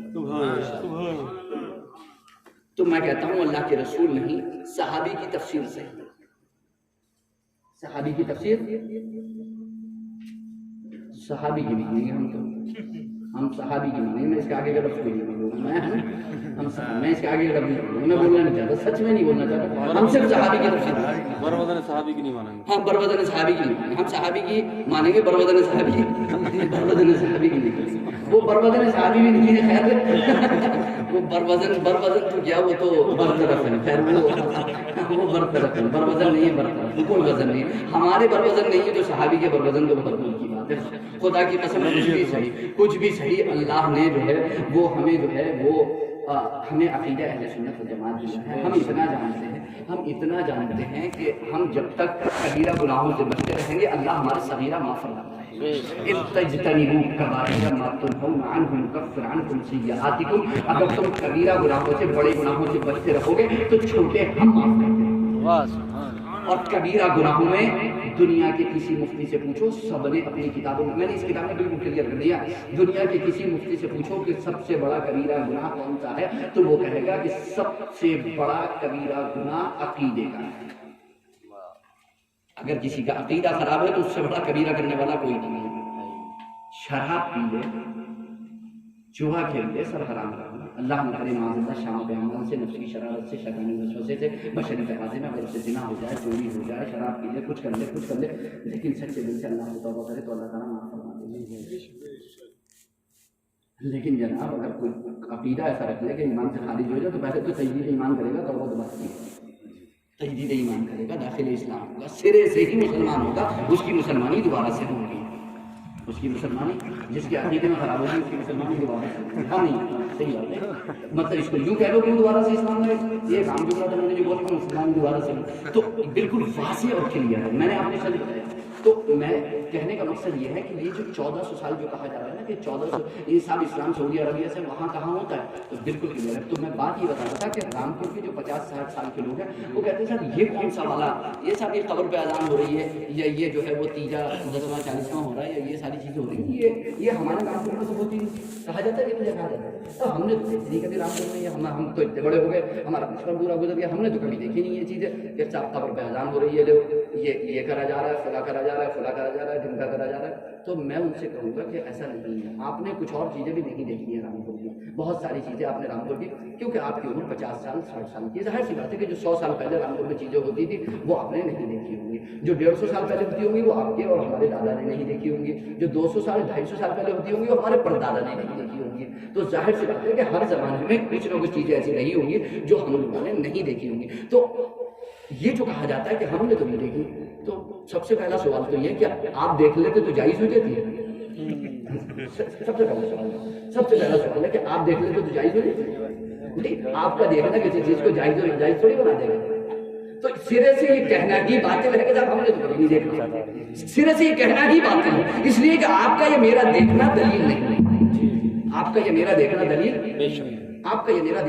نہیں ہے، بلکہ قرآن و حدیث کی روشنی میں اس کام کا خیر پر مبنی ہونا ضروری ہے۔ جو کام اچھا ہے وہ اچھا ہے، جو غلط ہے وہ غلط ہے۔ جب قرآن کریم جمع کرنے کا مسئلہ آیا تو حضرت ابوبکر صدیق اکبر سے حضرت امیر المومنین عمر فاروق اعظم نے کہا کہ اس جنگ میں جو ہے وہ بہت سارے صحابہ جو حافظ تھے، قاری تھے، اچھے حافظ اچھے قاری تھے، کثیر تعداد میں وہ شہید ہو چکے ہیں اور ان کے سینوں میں قرآن محفوظ تھا۔ اب ہمیں یہ خطرہ لاحق ہوتا ہے کہیں ایسا نہ ہو کہ اسی طریقے سے اگر ہمارے حفاظ اور قرہ شہید ہوتے رہیں تو کہیں ایسا نہ ہے کہ قرآن کا ذخیرہ انہی کے سینوں میں ہے، چونکہ لکھا اس طریقے سے پورا ایک جگہ جمع، حالانکہ وہ لکھا ہوا ہے قرآن الگ الگ اس پر لکھا ہوا موجود ہے قرآن کریم پورا، لیکن ایک ترتیب سے سینے میں جو جمع ہے اس ترتیب سے ابھی کہیں پر ایک جگہ موجود نہیں ہے، کسی ایک مصحف میں موجود نہیں ہے، تو قرآن کریم کو جمع کر دیا جائے۔ امیر المؤمنین سیدنا ابوبکر صدیق اکبر رضی اللہ تعالیٰ عنہ نے جواب دیا، بخاری شریف کی حدیث پاک ہے، کیف افعل ما لم یفعلہ رسول اللہ، میں وہ کام کیسے کر سکتا ہوں جسے رسول اللہ نے نہیں کیا، میں وہ کام، بخاری کے الفاظ میں، میں وہ کام کیسے کر سکتا ہوں جو کام رسول اللہ نے نہیں کیا۔ اب اس پر حضرت عمر فاروق اعظم کا جواب سنیے، ارشاد فرماتے ہیں کہ اے امیر المؤمنین، اے خلیفۃ المسلمین، رسول اللہ نے اگرچہ نہیں کیا مگر کام تو اچھا ہے نا۔ دیکھو بہت کلیئر سننا ہے آپ کو، بخاری شریف کی حدیث بات ہے، کام تو یہیں سے واضح اور کلیئر فرما دیا، صحابہ نے قیامت تک کے لیے ایک اصول دے دیا کہ رسول اللہ کا کرنا ضروری نہیں ہے بلکہ کام کا اچھا ہونا ضروری ہے۔ بالکل ایک اصول دے دیا صحابہ نے، ہمیں ایک اصول دے دیا کہ جناب رسول اللہ کا کرنا، اور جب رسول اللہ کا کرنا ضروری نہیں ہے، کام کا اچھا ہونا ضروری ہے، تو صحابہ کا کرنا کیوں ضروری ہوگا؟ لوگ کہتے ہیں دکھاؤ صحابہ نے کہاں میلاد منایا، ارے جب رسول اللہ کا ہی کرنا ضروری نہیں ہے۔ اس کی ایک اور مثال میں آپ کو دیتا ہوں، صحیح مسلم شریف میں ایک حدیث پاک ہے، صحیح مسلم شریف میں ایک حدیث پاک ہے، اذا قرأ الامام فانصتوا، جب امام قراءت کرے تو تم خاموش رہو، جب امام قراءت کرے تو تم خاموش رہو۔ امام مسلم سے سوال ہوا کہ یہ حدیث کے بارے میں آپ کا نظریہ کیا ہے، یعنی یہ حدیث صحیح ہے یا صحیح؟ تو امام مسلم جواب دیتے ہیں کہ یہ حدیث صحیح ہے، ہوا صحیح، یہ حدیث صحیح ہے، یہ حدیث صحیح ہے کہ جب امام قرات کرے تو مقتدی کو خاموش کھڑے رہنا چاہیے، یہ حدیث صحیح ہے۔ تو سائل نے, پوچھنے والے نے دوبارہ پوچھا کہ پھر آپ نے صحیح مسلم میں اس کو ذکر کیوں نہیں کیا؟ جب آپ کے نزدیک یہ حدیث صحیح ہے کہ جب امام قرأت کرے تو تم خاموش رہو, تو پھر آپ نے اس کو صحیح مسلم میں ذکر کیوں نہیں کیا؟ تو امام مسلم نے جواب دیا کہ یہ ضروری نہیں کہ ہر صحیح حدیث کو ہم ذکر بھی کریں. یہ ضروری نہیں کہ ہر صحیح حدیث کو ہم ذکر بھی کریں. تو جناب یہ ضروری نہیں کہ ہر صحیح کام کو وہ کرے بھی اور ہر صحیح کام کو وہ ذکر بھی کرے. یہ ضروری کام صحیح ہے لیکن کرنا یا ذکر کرنا ضروری نہیں ہے. کام کا صحیح ہونا ضروری ہے. اب اگر امام مسلم نے ذکر نہیں کیا تو اگر امام مسلم ذکر کر دیتے, ویسے تو ذکر ہو ہی گیا, اس سوال جواب میں ذکر ہو گیا صحیح مسلم کے اندر. لوگ کہتے ہیں کہ امام کے پیچھے قرات نہ کرنے پر کوئی صحیح حدیث نہیں ہے. امام مسلم فرما رہے ہیں صحیح حدیث ہے. جب امام مسلم فرماتے کہ امام قرات کرے تو تم خاموش رہو, یہ صحیح حدیث ہے, تو اب مجھے یہ بتا دو میرے پیارے عزیز کہ امام بخاری کے شاگرد امام مسلم جب یہ کہہ دیں کہ یہ حدیث صحیح ہے, تو اب میں کسی دعوے دار اہل حدیث کی بات کیسے مان لوں کہ کوئی حدیث صحیح حنفیوں کے پاس نہیں ہے؟ میں کیسے مانوں؟ میں تو نہیں مان سکتا. میں نے پھر بول دیا کہ جناب اسلام ابھی نہیں آیا, اسلام 1450 سال پہلے آیا. امام 1450, اسلام جو ہے وہ 1450 سال. تو دلیل وہاں سے پکڑو, یہاں سے مت. دلیل وہاں سے پکڑو جہاں سے چلی ہے 1450 سال پہلے سے. تو ضروری نہیں ہے کہ جو کام صحیح ہو اسے کیا بھی جائے. نماز تراویح پڑھنا بہت اچھا کام ہے. رسول اللہ نے 3 دن پڑھی, 3 دن تک رسول اللہ صلی اللہ علیہ وسلم نے اہتمام کیا, باجماعت اہتمام کیا. اور امام بخاری کے استاد ابو بکر ابن ابی شیبہ نے حدیث روایت کی ہے صحیح سند کے ساتھ, اور بعض محققین نے اسے حسن سند کہا ہے کہ اس کی سند حسن ہے, اور اہل حدیث نے اسے ضعیف بھی کہا ہے. لیکن ان کی کیوں مانے جب اتنے بڑے بڑے محققین کہہ رہے ہیں کہ اس کی سند حسن ہے؟ تو کہ رسول اللہ نے 20 تراویح ادا کی ہے, لیکن 3 دن کے بعد کیوں نہیں پڑھی حضور نے؟ 3 دن کے بعد کیوں نہیں پڑھی؟ 3 دن کے بعد سرکار نے فرمایا مجھے ڈر ہے کہ کہیں تم پر فرض نہ کر دی جائے. تو بہت سارے کام جناب حضور نے اس لیے بھی نہیں فرمایا کہ کہیں تم پر فرض نہ کر دی. تو ان میں سے اگر ایک کام محفل میلاد بھی مان لیا جائے تو کوئی پریشانی کی بات نہیں. کہ حضور اگر منع طے کرتے تو گویا ایک طریقے سے سرکار نے کیا فرمایا, میرا جی چاہتا ہے کہ میں تمہیں مسواک تم پر فرض قرار دے دوں, مگر تم حرج اور مشقت میں پڑ جاؤ گے, اس لیے میں نے مسواک تم پر فرض قرار نہیں دی. بہت سارے ایسے کام ہیں. تو حضور کا کسی کام کو نہ کرنا اور ہے, صحابہ کا کسی کام کو نہ کرنا اور ہے, اور منع کرنا اور ہے. منع کرنا میلاد, جشن ولادت, عید میلاد النبی, میلاد النبی کا جلسہ, میلاد النبی کے جلوس, یہ سب ہم کہتے ہیں کہ اگرچہ مان لی تمہاری بات تھوڑی دیر کے لیے کہ حضور نے نہیں کیا, صحابہ نے نہیں کیا, تو میرے پیارے عزیز یہ بتا دو کہ منع کہاں پر کیا؟ منع کہاں پر کیا؟ ایک جگہ منع دکھا دو.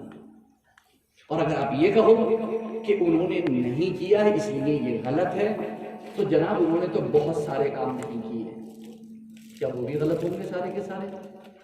وہ تو غلط نہیں ہے. پھر اس سے کیا چڑھے؟ اس میں تو صرف نام کا فرق ہے. ہم سیرت النبی کا نام لے دیتے ہیں, آپ اسے قبول کر لو گے. ہم اسے عید میلاد النبی کا نام دیتے ہیں, قبول نہیں کرتے. تو نام ہی تو بدلتا, کام کا ہی نہیں بدلتا. میں اور آپ کیا کام کرتے ہیں؟ ہم یہاں پر قرآن مقدس کی تلاوت کرتے ہیں, ہدیہ درود و سلام پیش کرتے ہیں, واعظ و نصیحت کرتے ہیں, مصطفیٰ علیہ تحیت و ثنا کی شان بیان کرتے ہیں, اور آخر میں درود و سلام پیش کر کے اور تلاوت کر کے اور دعا کر لیتے ہیں, اور دعا کر لیتے ہیں, اور دعا میں ہاتھ اٹھا کر کے دعا کر لیتے ہیں. ہاتھ اٹھا کر کے دعا کرنا 30 سے زیادہ حدیثوں سے ثابت ہے, اور محدثین فرماتے ہیں کہ مانوی اعتبار سے تواتر کی حد کو پہنچی ہوئی وہ حدیث ہے. ابھی میں مرادآباد سے آیا, مجھے تقریر کے آخر میں ایک پرچی آئی, اس میں لکھا ہوا تھا کہ جناب یہ بتائیے کہ دعا کے بعد چہرے پر ہاتھ پھیرنا کیسا ہے؟ دعا کے بعد چہرے پر ہاتھ پھیرنا کیسا ہے؟ غیر مقلدین اہل حدیث اس کو غلط کہتے ہیں, ان کا کہنا یہ ہے کہ جو صحیح حدیث دعا کے بارے میں آئی ہیں ان میں ہاتھ اٹھانے کا تو ذکر ہے، لیکن ان صحیح حدیثوں میں چہرے پر ہاتھ پھیرنے کا ذکر نہیں ہے۔ ہم ان سے کہنا چاہیں گے کہ یہ بتائیے کہ چہرے پر ہاتھ پھیرنے کی حدیث آئی ہے یا نہیں؟ حدیث آئی ہے تو اس پر وہ یہ کہتے ہیں کہ جناب آئی تو ہے لیکن ضعیف ہے۔ ہمارا کہنا یہ ہے کہ علامہ امام حافظ ابن حجر اسقلانی علیہ رحمۃ الباری فتح الباری شرح بخاری کے جو صاحب فتح الباری ہیں وہ اپنی ایک کتاب میں فرماتے ہیں کہ چہرے پر ہاتھ پھیرنے والی جو حدیثیں ہیں وہ اپنی بعض سندوں سے بعض کے ساتھ مل کر کے تقویت پا جاتی ہیں، جن کی بنیاد پر یہ حکم لگایا جائے گا کہ چہرے پر ہاتھ پھیرنا مستحب ہے۔ چہرے پر ہاتھ پھیرنا اب جب مستحب ہے تو میں ابن حجر اسقلانی کی مانوں یا میں آپ کی مانوں؟ وہ 800 سال پہلے کے ہیں، آپ 80 سال پہلے کے بھی نہیں ہیں، تو کیسے مان لوں میں آپ کی بات؟ کیونکہ ابھی تو آپ مجھ سے کہہ رہے تھے کہ اسلام عرب سے آیا ہے، اسلام عرب سے آیا ہے، تو اسلام عرب سے آیا تو 1450 سال پہلے آیا، ابھی تو آیا نہیں ہے۔ تو یہ جو محدثین ہیں یہ اتنے بڑے بڑے ہیں کہ دنیا کی ہر یونیورسٹی میں علامہ امام حافظ ابن حجر اسقلانی کو اتھارٹی مانا جاتا ہے حدیث کے اندر۔ کوئی بھی اگر شخص حدیث کو صحیح یا ضعیف کہنے جائے تو وہ جب تک حدیث کو صحیح یا ضعیف نہیں کہہ سکتا جب تک کہ حافظ ابن حجر اسقلانی کو نہ پڑھ لے، امام قسطلانی کو نہ پڑھ لے، امام نووی شافعی کو نہ پڑھ لے، ابو عمرو ابن صلاح کو نہ پڑھ لے، اور وہ علامہ ملا علی قاری کو نہ پڑھ لے، اور وہ دیگر محدثین کو نہ پڑھ لے، ذہبی وغیرہ کو نہ پڑھ لے۔ یہ وہ محدثین ہیں، یہ بڑے بڑے عالم ہیں کہ اور ان کی گنتی جو ہے وہ زیادہ نہیں ہے، یہ درجن بھر ہیں، بس یہ درجن بھر ہیں جو پائے کے بہت ہی مسترد طریقے سے گزرے ہیں۔ یہ وہ لوگ ہیں جن کی بنیاد پر آج پوری برادری جو منکرین میلاد کی ہے وہ سب کے سب جو ہے وہ حدیث کو جب ضعیف کہتے ہیں تو انہی حضرات کا قول مانتے ہیں۔ بالکل کلیئر، میری بات بہت غور سے سننا، جتنے منکرین میلاد ہیں وہ جب بھی کسی حدیث کو ضعیف کہتے ہیں تو ان سے یہ پوچھ لینا کہ جناب یہ ضعیف کیوں ہے، تو وہ آپ کو اس کی وجہ بتائیں گے کہ فلاں راوی میں یہ کمی ہے، فلاں راوی میں یہ کمی ہے، یعنی اسباب طعن بتائیں گے کہ طعن اور جرح کا سبب جو ہے وہ فلاں ہے، یعنی اس کا حافظہ کمزور تھا، یا وہ جھوٹ بولتا تھا، یا وہ بدعت کرتا تھا، یا وہ فاسق تھا، یا وہ مجہول تھا، اس کا کچھ اتا پتہ نہیں تھا، کچھ معلوم، یعنی بہت سارے سبب ہیں، وہ سبب بتائیں گے۔ 10 سبب ہیں، 10 سبب میں سے کوئی ایک سبب وہ ضرور بتائیں گے۔ تب ان سے ایک سوال کرنا کہ جو تم بات کہہ رہے ہو کہ یہ سبب فلاں راوی میں پایا جاتا ہے، اور راوی تو جناب 3 صدی ہجری کا ہے، راوی تو 2 صدی ہجری کا ہے، 3 صدی ہجری کا ہے، 4 صدی ہجری کا ہے، آپ 15ویں صدی ہجری میں کہہ رہے ہو کہ یہ ضعیف ہے، آپ کو کیسے پتا چلا؟ وہی آئی تھی، جبریل نے آ کے بتایا، کسی فرشتے نے آ کر کے بتایا، جن نے آ کر کے بتایا، کس نے بتایا؟ کم سے کم اتنا تو بتا دو کہ کس نے بتایا، اتنا تو بتا دو کہ کس نے بتایا۔ خدا کی قسم کھا کر کے کہتا ہوں یہ جو بڑے بڑے محدثین ہیں جن کے میں نے نام لیے ہیں، یا اور ان کے ساتھ جو محدثین ہیں، یہ سب اہل سنت والجماعت کے امام ہیں، تو ان میں سے کسی ایک کا حوالہ دیں گے کہ فلاں محدث نے کہا ہے کہ یہ ضعیف ہے۔ اچھا، اس کا مطلب آپ اللہ اور اس کے رسول کے علاوہ لوگوں کی بھی بات مانتے ہیں، بلائنڈلی فالو کر رہے ہیں آپ، یعنی 3 صدی 4 صدی ہجری کا راوی اور 8ویں صدی ہجری کا محدث اس کے بارے میں کہہ رہا ہے کہ یہ ضعیف ہے، آپ نے بلائنڈلی فالو کر لیا اس کو، اور ہمیں تو آپ جناب اماموں کی تقلید کرنے پر شرک کا فتویٰ لگا رہے تھے، حرام کہہ رہے تھے، آپ نے تو اچانک سے اتنے سال کا گیپ اور آپ نے مان لیا۔ کہیں نہیں، اس سے اوپر کے لوگوں نے کہا، اس سے اوپر کے کس نے؟ 2 صدی ہجری میں پہنچ جائیے، امام احمد بن حنبل نے کہا ہوگا، یحییٰ بن معین نے کہا ہوگا، فلاں نے کہا ہوگا، سفیان ثوری نے کہا ہوگا، کسی نے کہا ہوگا، کوئی تو محدث ہوگا، کسی امام نے تو کہا ہوگا۔ تو جب کسی امام نے کہا ہوگا، محدث نے کہا ہوگا، تو جناب امام اور محدث کی بات تو آپ بھی مان رہے ہیں۔ چیلنج کے ساتھ کہتا ہوں، دنیا کا کوئی بھی غیر مقلد اہل حدیث یا کوئی بھی ان اماموں کو چھوڑ کے کسی حدیث کو ضعیف نہیں کہہ سکتا۔ چیلنج ہے یہ میرا چیلنج ہے، رامپور کے جس چوراہے پر بٹھا دینا مجھے، اور میں بغیر کتابوں کے آؤں گا انشاءاللہ العزیز، صرف میرا موبائل میرے پاس ہوگا، صرف اس کے علاوہ میں کوئی کتاب لے کر نہیں آؤں گا، وہ پوری لائبریری لے کر کے آئے گا، بلکہ ان کے عالموں نے جو کتابیں لکھی ہیں صرف وہی کتاب لے کر کے آ گئے، صرف وہی کتاب، ان کی کتاب سے جو انہوں نے، جو وہ پڑھتے ہیں، جو وہ پڑھاتے ہیں، جو وہ دوسروں کو بتاتے ہیں، چیلنج کے ساتھ کہتا ہوں کہ ان کی کتابوں سے ثابت کروں گا کہ وہ اماموں کا قول مانتے ہیں، وہ عالموں کا قول مانتے ہیں، بس دنیا کو یہ بتاتے ہیں کہ جناب تقلید نہیں کرنا چاہیے، اللہ اور اس کے رسول کی بات ماننا چاہیے۔ میں چیلنج کے ساتھ کہہ رہا ہوں، چیلنج کے ساتھ یہ بات کہہ رہا ہوں، میں ڈنکے کی چوٹ پہ، اس میں کوئی مذاق کی بات نہیں، بلکہ میں نے تو جب یہ زنجیر شاہ بابا والے مزار کا مسئلہ چلا تھا تو اس موقع پر جو ہے وہ شہر کے کچھ اہل حدیث حضرات نے، غیر مقلدین حضرات نے، کیونکہ وہ مزاروں کو مانتے نہیں ہیں اور وہاں پہ زیارت پہ جانے کو بھی نہیں مانتے، اور وہ اولیاء اکرام کو حیات بھی نہیں مانتے، اور ان سے وسیلہ اور تبرک کو بھی حرام کہتے ہیں، اور ساری چیزوں کو جو ہے وہ شرک بتاتے ہیں، تو اس لیے 4 پنوں میں لکھ کر کے ڈی ایم صاحب کو دیا گیا تھا کہ جناب یہ سب کا سب جو ہے غلط ہے، اور یہ سب جو ہے وہ فرضی ہے، اور آپ نے بالکل صحیح کیا، مزار توڑا، ہم آپ کے ساتھ ہیں، اگر احتجاج کی ضرورت پڑے گی تو ہم آپ کے لیے کھڑے ہو کر کے احتجاج کریں گے فیضان میاں کے مقابلے میں۔ یہ 4 پنوں میں لکھ کر کے دیا تھا، میرے پاس سب ریکارڈ موجود ہے، میں آن ریکارڈ بات کرتا ہوں، بغیر ریکارڈ کی کوئی بات نہیں، تو یہ لکھ کر کے دیا تھا، تو مجھ سے جو ہے وہ یہ ساری بات ہوئی تو لکھ کر کے دیا، تو مجھے یہ سمجھ میں نہیں آتا کہ انہوں نے آخر کیسے لکھ کر کے دے دیا، انہوں نے آخر کیسے لکھ کر کے دے دیا۔ اس میں یہ لکھا تھا کہ جو ہے وہ فیضان میاں کے والد نے ایک کتاب لکھی ہے اصلی اور فرضی قبروں کے شرعی احکام، اور اس کے ٹائٹل پیج پر فیضان میاں کے والد نے لکھا ہے کہ جہاں پر کوئی مردہ دفن نہ ہو پھر وہاں پر کوئی قبر بنائے اور اس کی زیارت کرے تو حرام ہے، اس پر اللہ اور اس کے رسول و فرشتوں کی لعنت ہوتی ہے۔ تو میں نے کہا کہ یہ بالکل صحیح بات ہے، میرے والد نے لکھا ہے قبر بلا معبود کی زیارت کرنے والوں پر اللہ کی لعنت ہوتی ہے، فرشتوں کی لعنت ہوتی ہے، مومنین کی لعنت ہوتی ہے، بے شک میرے والد نے لکھا ہے اور یہ بالکل صحیح بات ہے، اور یہ شاہ عبدالعزیز محدث دہلوی نے لکھا ہے، شاہ ولی اللہ کے بیٹے ہیں، کوئی بات نہیں ہے، یہ صحیح ہے، لکھا ہے۔ لیکن بولے ہاں اب آ جائیے پوائنٹ پہ، انہوں نے یہ بھی لکھا ہے کہ اب جو ہے اس قبر کو کھدوا کے دیکھ لیا جائے، اگر یہاں پر باڈی ملے گی، اگر یہاں پر باڈی ملے گی تو جو ہے وہ یہ اصلی مزار ہوگا، اور باڈی نہیں ملے گی تو یہ فرضی مزار ہوگا۔ تو میں نے ایک چھوٹی سی بات یہ کہی تھی کہ جن لوگوں نے یہ لکھ کے دیا ہے آپ کو، سب سے پہلے تو ان کے ماں باپ اگر اس دنیا سے جا چکے ہوں تو ان کی قبر کھدوا کے دیکھ لی جائے، اگر باڈی مل جائے تو ان کے ماں باپ کی قبروں کو باقی رکھا جائے، ورنہ سب کو مسمار کر کے کوئی مارکیٹ بنا دی جائے۔ یہی تو تم چاہ رہے ہو، یہی تو تم چاہ رہے ہو، سب سے پہلے تو ان کی قبریں کھدوا دی جائیں۔ دوسری بات یہ ہے کہ سیدنا حافظ شاہ رحمۃ اللہ کے مزار پر چلتے ہیں، سب سے پہلے اسے کھود کر کے دیکھتے ہیں کہ اس میں ہے کہ نہیں، وہیں سے سارا معاملہ صحیح ہو گیا۔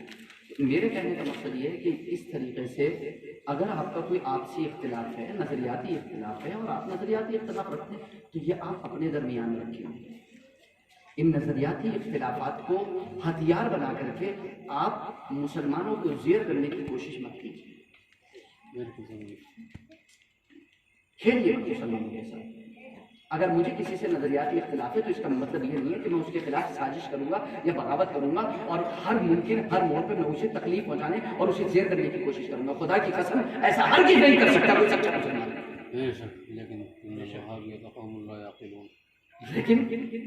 لیکن عقل مند قوم ہی نہیں ہے، یہ عقل مند قوم نہیں ہے، ایسا کیسے ہو سکتا ہے؟ آپ کا آپسی اختلاف ہے، آپ اپنی حد تک رکھو، آپ ہم سے ڈسکس کرو، آپ ہم سے بات چیت کرو، آپ ہمیں دلیلیں دو، آپ ہم سے بات کرو، سب کچھ کرو، لیکن اس طریقے سے یہ چیزیں نہیں ہونی چاہیے۔ تو شہر میں یہ چیزیں بڑی تیزی کے ساتھ ترقی کر رہی ہیں کہ یہ ناجائز ہے، وہ ناجائز ہے، یہ حرام ہے، وہ حرام ہے، یہ شرک ہے، یہ بدعت ہے، اور ہمارے نوجوانوں میں بڑا عجیب قسم کا ایک تضاد ہے، ایک خلفشار ہے۔ نوجوان اس ٹائم سمجھ نہیں پا رہا ہے، اور لوگ سمجھ نہیں پا رہے کہ یار کون صحیح ہے کون غلط ہے، اس کو دیکھو یہ کہتا ہے، اس کو دیکھو یہ کہتا ہے، اس کو دیکھو یہ کہتا ہے، اس کو دیکھو یہ کہتا ہے، اس کو دیکھو یہ کہتا ہے، اس کو دیکھو یہ کیا ہے، کیا یہ ساری چیزیں یہ کیا ہے؟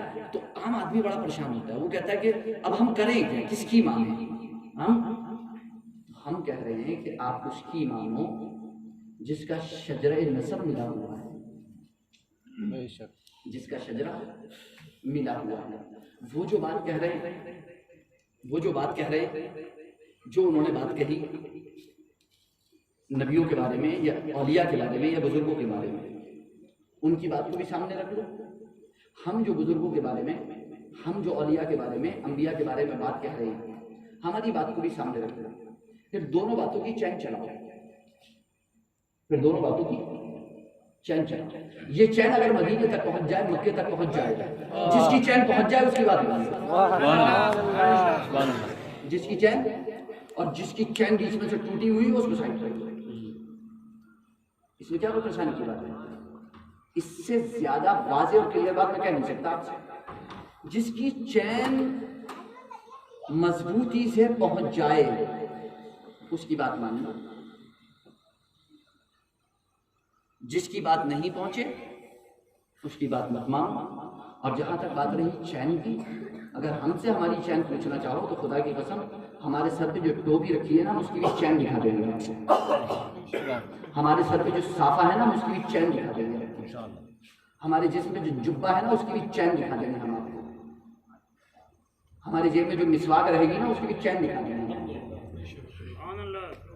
ہم سے اگر چین کی بات کرو گے تو ہر ایک چیز کی چین دکھا دیں گے۔ فقہ میں پوچھو تو چین موجود، حدیث میں پوچھو تو چین موجود، تفسیر میں پوچھو تو چین موجود، صافے میں ہماری جو ہمیں سند ملی، ہمیں جو پگڑی ملی اس کی چین پوچھنا ہے تو وہ پوچھو، جو پوچھنا چاہو ہم اس کی سند پہنچا کر کے رکھیں گے انشاءاللہ۔ اور جتنی احادیث کریمہ کے بارے میں اگر آپ کو ڈاؤٹ ہے، اگر کسی قسم کا شکار ہے، تو نوجوانوں کا کیا ہوتا ہے کہ ابھی کسی نے آگے کہہ دیا کہ ارے یہ سب خلاف ہے، یہ سب بیکار کی باتیں، یہ سب غلط باتیں، اور تم اب تک جو ہے تم اپنے باپ دادا کے مذہب پر چل رہے تھے، اب مذہب اسلام پر چلو، ابھی تک تم اپنے باپ دادا کے مذہب پر چل رہے تھے، اب مذہب اسلام پر چلو۔ یہ غلط بات ہے، یہ غلط بات ہے۔ آپ اس طریقے سے بلیک میل نہیں کر سکتے، آپ اس طریقے سے مس گائیڈ نہیں کر سکتے لوگوں کو، آپ اس طریقے سے غلط بات نہیں بتا سکتے۔ بہتر یہ ہے کہ آپ جو چیز رکھ رہے ہو وہ چیز سامنے لے کر کے آؤ۔ جب بھی آپ سے شہر میں کوئی یہ کہے کہ تم یہ غلط کر رہے ہو تو آپ اس سے کہو کہ جناب میں عالم نہیں ہوں، میں عالم نہیں ہوں، آپ میرے ساتھ میرے عالم کے پاس چلیے، اس عالم کے پاس جا کر کے سنی صحیح العقیدہ عالم کے پاس لے کر کے جائیے اور اس سے کہیے کہ یہاں جا کر کے ان کی بارگاہ میں بیٹھ کر یہ بات تم ثابت کر دو، اگر تم نے ثابت کر دی تو ٹھیک ہے مان لیں گے۔ میں گارنٹی سے کہتا ہوں کہ وہ اس سے انکار کر دیں گے، وہ ہرگز نہیں آئیں گے، وہ ہرگز انکار کر دیں گے، وہ ہرگز نہیں آئیں گے، اور وہ سرے سے نکال دیں گے۔ بہانا چاہے اس کا کوئی بھی بنائیں گے، ارے صاحب وہاں کہاں لے کے جا رہے ہیں، وہ تو بڑے جھگڑالو لوگ ہیں، وہ تو بڑے جو ہے وہ دنگائی لوگ ہیں، بڑے فسادی لوگ ہیں۔ تو یہ ساری چیزیں اچھی نہیں ہیں، یہ ساری چیزیں اچھی نہیں ہیں، اور ہمیں سچا پیغام پہنچانا چاہیے، اسلام کا پیغام پہنچانا چاہیے۔ اور ایک بات جو سعودی کے مفتیوں نے کہی ہے، جو سعودی کے مفتیوں نے کہی ہے، شیخ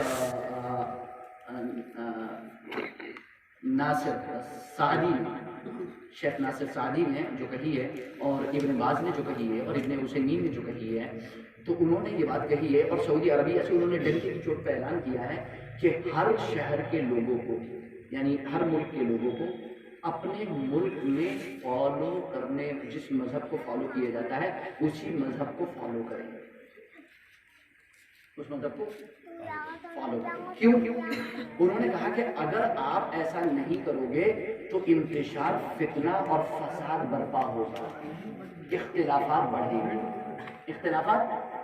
یہ سعودی عربیہ کے عالم نے کہا، یہ کس نے کہا؟ یہ سعودی عربیہ کے عالم نے کہا، ابن عثیمین نے کیا کہا، اور ان کے شیخ نے کیا کہا؟ وہ انیسا ایک جگہ ہے، وہاں جامع مسجد ہے، اس جامع مسجد کے وہ امام خطیب تھے، ان کے انتقال کے بعد ان کے شاگرد ابن عثیمین نے ان کی جگہ لی اور وہ وہاں پر خطیب اور امام رہے، وہ وہاں پر خطیب اور امام رہے۔ تو انہوں نے لکھا ہے کہ آپ جو ہے وہ اپنے علماء کی تقلید کرو، کیونکہ انہی علماء کی تقلید تم پر فرض ہے، اور اگر تم اپنے علماء کی تقلید نہیں کرو گے تو تمہارے ملک میں فتنہ، فساد اور انتشار اور اختلاف ہوگا۔ اب ہم اس بنیاد پر کہتے ہیں کہ شہر رامپور ہی نہیں بلکہ ہندوستان کا غالب حصہ، اکثریت جو ہے ہندوستان کی، وہ حنفی مذہب کو فالو کرتی ہے۔ اب اگر کوئی ہندوستان کے اندر یا رامپور کے اندر حنفی مذہب کے خلاف کوئی مسلک یا مشن چلانے کی کوشش کرتا ہے تو وہی فسادی ہے، وہی فتنہ پھیلانے والا ہے، وہی اختلاف پھیلانے والا ہے۔ اور یہ میں نہیں کہہ رہا ہوں بلکہ سعودی عربیہ کے علماء کہہ رہے ہیں، بالکل واضح اور کلیئر ہے۔ تو اختلافات وہ لوگ پھیلا رہے ہیں جو حنفی مذہب کے خلاف یہاں مشن چلا رہے ہیں، اختلاف انتشار وہ پھیلا رہے ہیں جو یہاں حنفی اسکول کے خلاف مشن چلا رہے ہیں۔ اور یہ بات صرف اتنا ہی نہیں بلکہ یہ جو جامعہ الصالحات بنا ہوا ہے، اس کے جو بڑے عالم ہیں، جو اس کے بڑے بزرگ ہیں، جو بڑے شیخ ہیں، انہوں نے اپنی کتاب فقہ اسلامی میں لکھا ہے چونکہ رامپور کا اکثر حصہ، رامپور میں سارے لوگ فقہ حنفی کو فالو کرتے ہیں، اسی لیے میں حنفی فقہ پر کتاب لکھتا ہوں، جبکہ وہ خود جماعت اسلامی کے ہیں، یعنی غیر مقلد ہیں، وہ خود غیر مقلد ہیں، وہ خود غیر مقلد ہیں۔ لیکن کچھ غیر مقلدین حضرات میں شدت اس قدر بڑھ گئی کہ انہوں نے جو ہے وہ کچھ نہیں سوچا، یہاں کے اختلافات کا نہیں سوچا، حتیٰ کہ آج نتیجہ، میں اپنا درد کا اظہار کرتا ہوں خدا کی قسم، آج نتیجہ یہ پہنچ چکا ہے کہ باپ بیٹے دست بغیر بار، اگر کوئی غیر مقلد اہل حدیث ہو گیا ہے اور اس کا پورا گھر سنی ہے، حنفی ہے، تو کوہرام مچا ہوا ہے، کوہرام مچا ہوا ہے۔ اگر فاتحہ ہو گئی تو ایسا لگا جیسے کسی نے جو ہے وہ استغفر اللہ العظیم، استغفر اللہ معاذ اللہ، کہ ایسا لگ رہا ہے جیسے کہ پوجا کر لی ہو، ایسا وہ جان رہا ہے کہ شاید یہ پوجا کا کھانا ہے، استغفر اللہ العظیم۔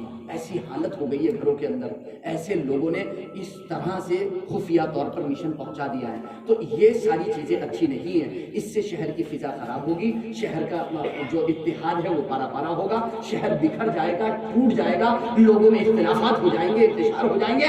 ہمیں اپنے سنی حنفی علماء کی تقلید کرنا فرض ہے، اور یہ سعودی عربیہ کے علماء کا فیصلہ ہے، ہمارا نہیں ہے۔ بہرحال وَأَمَّا بِنِعْمَةِ رَبِّكَ فَحَدِّثْ، اپنے رب کی نعمت کا چرچا کرو، اپنے رب کی نعمت کا چرچا کرو اور خوب چرچا کرو۔ یہاں پر یہ فرمایا گیا رب کی نعمت کا چرچا کرو، کہیں آیت کریمہ میں نہیں لکھا ہوا ہے کہ محمد مصطفیٰ اللہ کی نعمت نہیں ہے، کہیں نہیں لکھا ہوا ہے۔ قرآن فرماتا ہے وَذَكِّرْهُمْ بِأَيَّامِ اللَّهِ، انہیں اللہ کے دن یاد دلاؤ۔ پورے قرآن کسی ایک حدیث میں بھی یہ نہیں لکھا ہے کہ حضور صلی اللہ علیہ وسلم کی ولادت کا دن اللہ کے دنوں میں سے نہیں ہے، اور جو ایسا کہے کہ حضور کی ولادت کا دن اللہ کے دنوں میں سے نہیں ہے وہ اپنے ایمان کی خیر مچائے گا۔ ایمان والا تو یہ کہہ نہیں سکتا کہ اللہ کے رسول کی ولادت کا دن اللہ کے دنوں میں سے نہیں ہے۔ کیوں؟ اللہ کے دنوں میں سے تو وہ تمام دن ہیں جن میں اللہ کی نعمتیں نازل ہوئی ہیں، اور محمد مصطفیٰ سے بڑی نعمت اس دنیا میں خدا کی قسم کوئی نہیں ہے۔ بے شک محمد مصطفیٰ رحمت للعالمین، اور ان کا رب رب العالمین، جس جہان کے لیے وہ رب، اس جہان کے لیے محمد مصطفیٰ رحمت، محمد مصطفیٰ رحمت للعالمین بن کر کے تشریف لائے۔ تو بالکل واضح اور کلیئر ہے۔ قرآن فرماتا ہے قل بفضل اللہ وبرحمتہ فبذلک فلیفرحوا خیر مما یجمعون، انہیں چاہیے، مومنین کو چاہیے کہ وہ خوشیاں منائیں، وہ خوشیاں منائیں اللہ کے فضل پر، اس کی رحمت پر۔ صاف کہہ دیا جاتا ہے، منکرین میلاد کہتے ہیں اب اللہ کے فضل پر، اس کی رحمت پر خوشی منانے کا حکم ہے، نہ کہ میلاد پر خوشی منانے کا حکم ہے۔ میں تم سے پوچھنا چاہتا ہوں کہ حضور کا میلاد اللہ کا فضل ہے کہ نہیں ہے؟ انکار کر دو، بس لکھت روپ میں دے دو کہ حضور کا جشن ولادت، حضور کا میلاد کا دن، حضور کی ولادت کا دن، اور حضور کی ولادت جو ہے وہ اللہ کا فضل نہیں ہے، اللہ کی رحمت نہیں ہے، اللہ کی نعمت نہیں ہے۔ ایک مرتبہ اپنے لیٹر ہیڈ پہ صرف لکھ کر کے رکھ دو، صرف لکھ کر کے دے دو اپنے لیٹر ہیڈ پہ کہ حضور جو ہے وہ اللہ کا فضل نہیں ہے، حضور اللہ کی رحمت نہیں ہے، حضور اللہ کی نعمت نہیں ہے، حضور کی ولادت کا دن اللہ کے دنوں میں سے نہیں ہے۔ یہ چار باتیں اپنے لیٹر ہیڈ پر اگر ہمت ہے تو لکھ کر کے دے دو،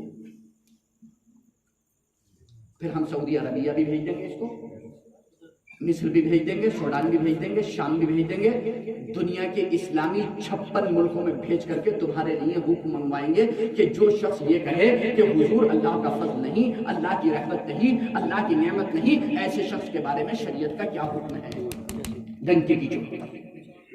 لکھ کر کے دے دو. اور اگر تم بھی اللہ کے رسول کو اللہ کا فضل مانتے ہو، اللہ کی رحمت مانتے ہو، اللہ کی نعمت مانتے ہو، تو اس نعمت کا چرچا کیے جاؤ، اس فضل کا چرچا کیے جاؤ، اس فضل اور رحمت پر خوشی منائے جاؤ. اور خوشی منانے کا طریقہ تمہارا کوئی بھی ہو سکتا ہے، تم کسی بھی طریقے سے خوشی مناؤ. ہم اپنے طریقے سے خوشی منا رہے ہیں. طریقے کی وجہ سے جناب اس خوشی کو غلط مت کرو، اس نعمت کے چرچے کو غلط مت کہو، اس ذکر کو غلط مت کہو. ٹائٹل کی وجہ سے اس کو غلط مت کہو، اس کو بدعت مت کہو، اس کو شرک مت کہو، اس کو کفر مت کہو، اس کو حرام مت کہو. اپنی زبان کو لگام دو. کفر کہنے کے لیے دلیل چاہیے، حرام کہنے کے لیے دلیل چاہیے، بدعت کہنے کے لیے دلیل چاہیے، شرک کہنے کے لیے دلیل چاہیے، ناجائز کہنے کے لیے دلیل چاہیے. اگر کہیں قرآن و حدیث میں لکھا ہوا ہے تو ایک جگہ لکھا ہوا دکھا دو. خدا کی قسم چیلنج کے ساتھ کہتے ہیں، ایک جگہ لکھا ہوا دکھا دو قرآن و حدیث میں کہیں بھی. ایک ضعیف حدیث ہی پیش کر دو تم کہ جہاں یہ لکھا ہوا ہو. نہیں پیش کر سکتے. تو جو کچھ ہے وہ تمہارے اپنے من کی بنائی ہوئی باتیں ہیں جو کچھ ہیں. اس لیے ہمارے شہر کو برباد نہ کرو، ہمارے شہر کو میں فساد نہ کرو، اس میں انتشار نہ کرو، اختلاف نہ کرو. اور رامپور کی سرزمین ہے، میں نے پہلے بولا آپ کو کہ رامپور کی سرزمین میں جو کہتے ہیں ہم 50 سال کے ہم نے تو کبھی نہیں دیکھا، 60 سال کے ہم نے تو کبھی نہیں دیکھا. میں نے آپ سے کہا کہ 1334 ہجری، آج سے 110 سال پہلے 1334 ہجری میں ایک عالم جس کا نام وسیع احمد محدث سورتی ہے، وسیع احمد محدث سورتی، جو اپنے وقت کا محدث اور جید عالم ہیں، انہوں نے ایک کتاب لکھی 1334 ہجری، 110 سال پہلے ان کا انتقال ہوا. انہوں نے کتاب لکھی، کتاب کا نام ہے جامع الشواہد فی اخراج الوہابیین عن المساجد. غیر مقلدین اہل حدیث وہابیوں کو مسجد سے نکالنے کے بارے میں جامع الشواہد، شواہد کو دلائل کو جمع کرنے والی کتاب. یہ ان کی ایک کتاب ہو گئی، یہ ایک فتویٰ ہے ان کا. آپ کو حیرت یہ ہوگی، جو بات میں بتانے والے ہیں، حیرت یہ ہوگی کہ اس فتوے پر درجنوں نہیں سینکڑوں علماء کے دستخط اور مہر ہیں. کتنے؟ دارالعلوم دیوبند کے علماء کے بھی اس کے فتوے ہیں اور دستخط ہیں. اور سب سے حیرت کی بات یہ ہے کہ رامپور کے 36 علماء کی اس پر دستخط فتوے اور مہر. 110 اور 20 سال پہلے کہ رامپور کے 36 علماء کے دستخط اور فتوے پر مہرے ہیں کہ انہیں اپنی مسجد میں داخل نہیں ہونے دینا چاہیے تھا. اب 50 سال والوں کو یہ کہنے کا حق نہیں ہے کہ صاحب ہم نے تو یہ بات کبھی نہیں سنی. آپ سنو گے کیسے؟ آپ سنو گے کیسے؟ اور کچھ لوگ آپ کو سننے ہی کیوں دیں گے؟ کچھ لوگ آپ کو سننے ہی کیوں دیں گے؟ کیونکہ ملی بھگت ہے. سننے کیسے دیں گے؟ ہماری تو ملی بھگت کسی سے نہیں ہے. ہم تو ڈنکے کی چوٹ پہ جو 110 سال پہلے کے رامپور کے علماء کا مسلک تھا، ہم آج بھی اسی مسلک پر ہیں. بے شک سبحان اللہ. رامپور کے پہلے دن سے، رامپور کے بننے سے لے کر آج تک اہل سنت والجماعت علماء رامپور کا جو مسلک تھا، ہم علماء اہل سنت والجماعت کے اسی مسلک پر خدا کی قسم آج بھی ہیں. بریلوی کہہ کر کے نیگلیکٹ کر دینا بہت آسان ہے، مگر جس وقت یہ پتہ چلے گا کہ وسیع احمد محدث سورتی جس کے فتوے پر رامپور کی 36 علماء کے دستخط ہیں، وہ مولانا احمد رضا خان فاضل بریلوی کے جگری دوست تھے. سبحان اللہ سبحان اللہ. اور مفتی ارشاد حسین رامپوری، مفتی شاہ سلامت اللہ رامپوری، کھاری کنویں پہ چلے جائیے مزار مبارک ہے، مفتی نور الحسین رامپوری، مفتی ظہور الحسین رامپوری، مولانا حکیم یعقوب علی صاحب رامپوری، اور اس کے علاوہ کتنے علماء ہیں رامپور کے جن کا بریلی سے ایسا گہرا تعلق تھا مولانا احمد رضا خان فاضل بریلوی سے کہ جس کی حد نہیں ہے. مفتی ارشاد حسین رامپوری کے لیے کیسی کتاب جو ہے وہ علم غیب پر اعلیٰ حضرت نے لکھی. مفتی شاہ سلامت اللہ صاحب رامپوری کے مفتی اعظم ہند مولانا احمد رضا خان صاحب کے بیٹے سے کیسا تعلق، انہوں نے ان کا کیسا حوالہ دیا اور کیسے وہ آپ دیکھیں اس کو پورا. اور اس کے علاوہ جو ہے وہ مفتی نور الحسین رامپوری، مفتی ظہور الحسین رامپوری، یہ دونوں والد اور ولد ہیں، دونوں باپ بیٹے ہیں. اور یہ وہ ذات گرامی ہیں کہ جو مولانا احمد رضا خان فاضل بریلوی کے مدرسے میں صدر مدرس اور شیخ الحدیث کے منصب پر تھے. تو رامپور کا تعلق بہت پرانا ہے. اس پر گرد ڈال دی گئی ہے، غبار ڈال دیا گیا ہے. یہ غبار ڈال دیا گیا ہے، اس کو دھندلا کر دیا گیا ہے.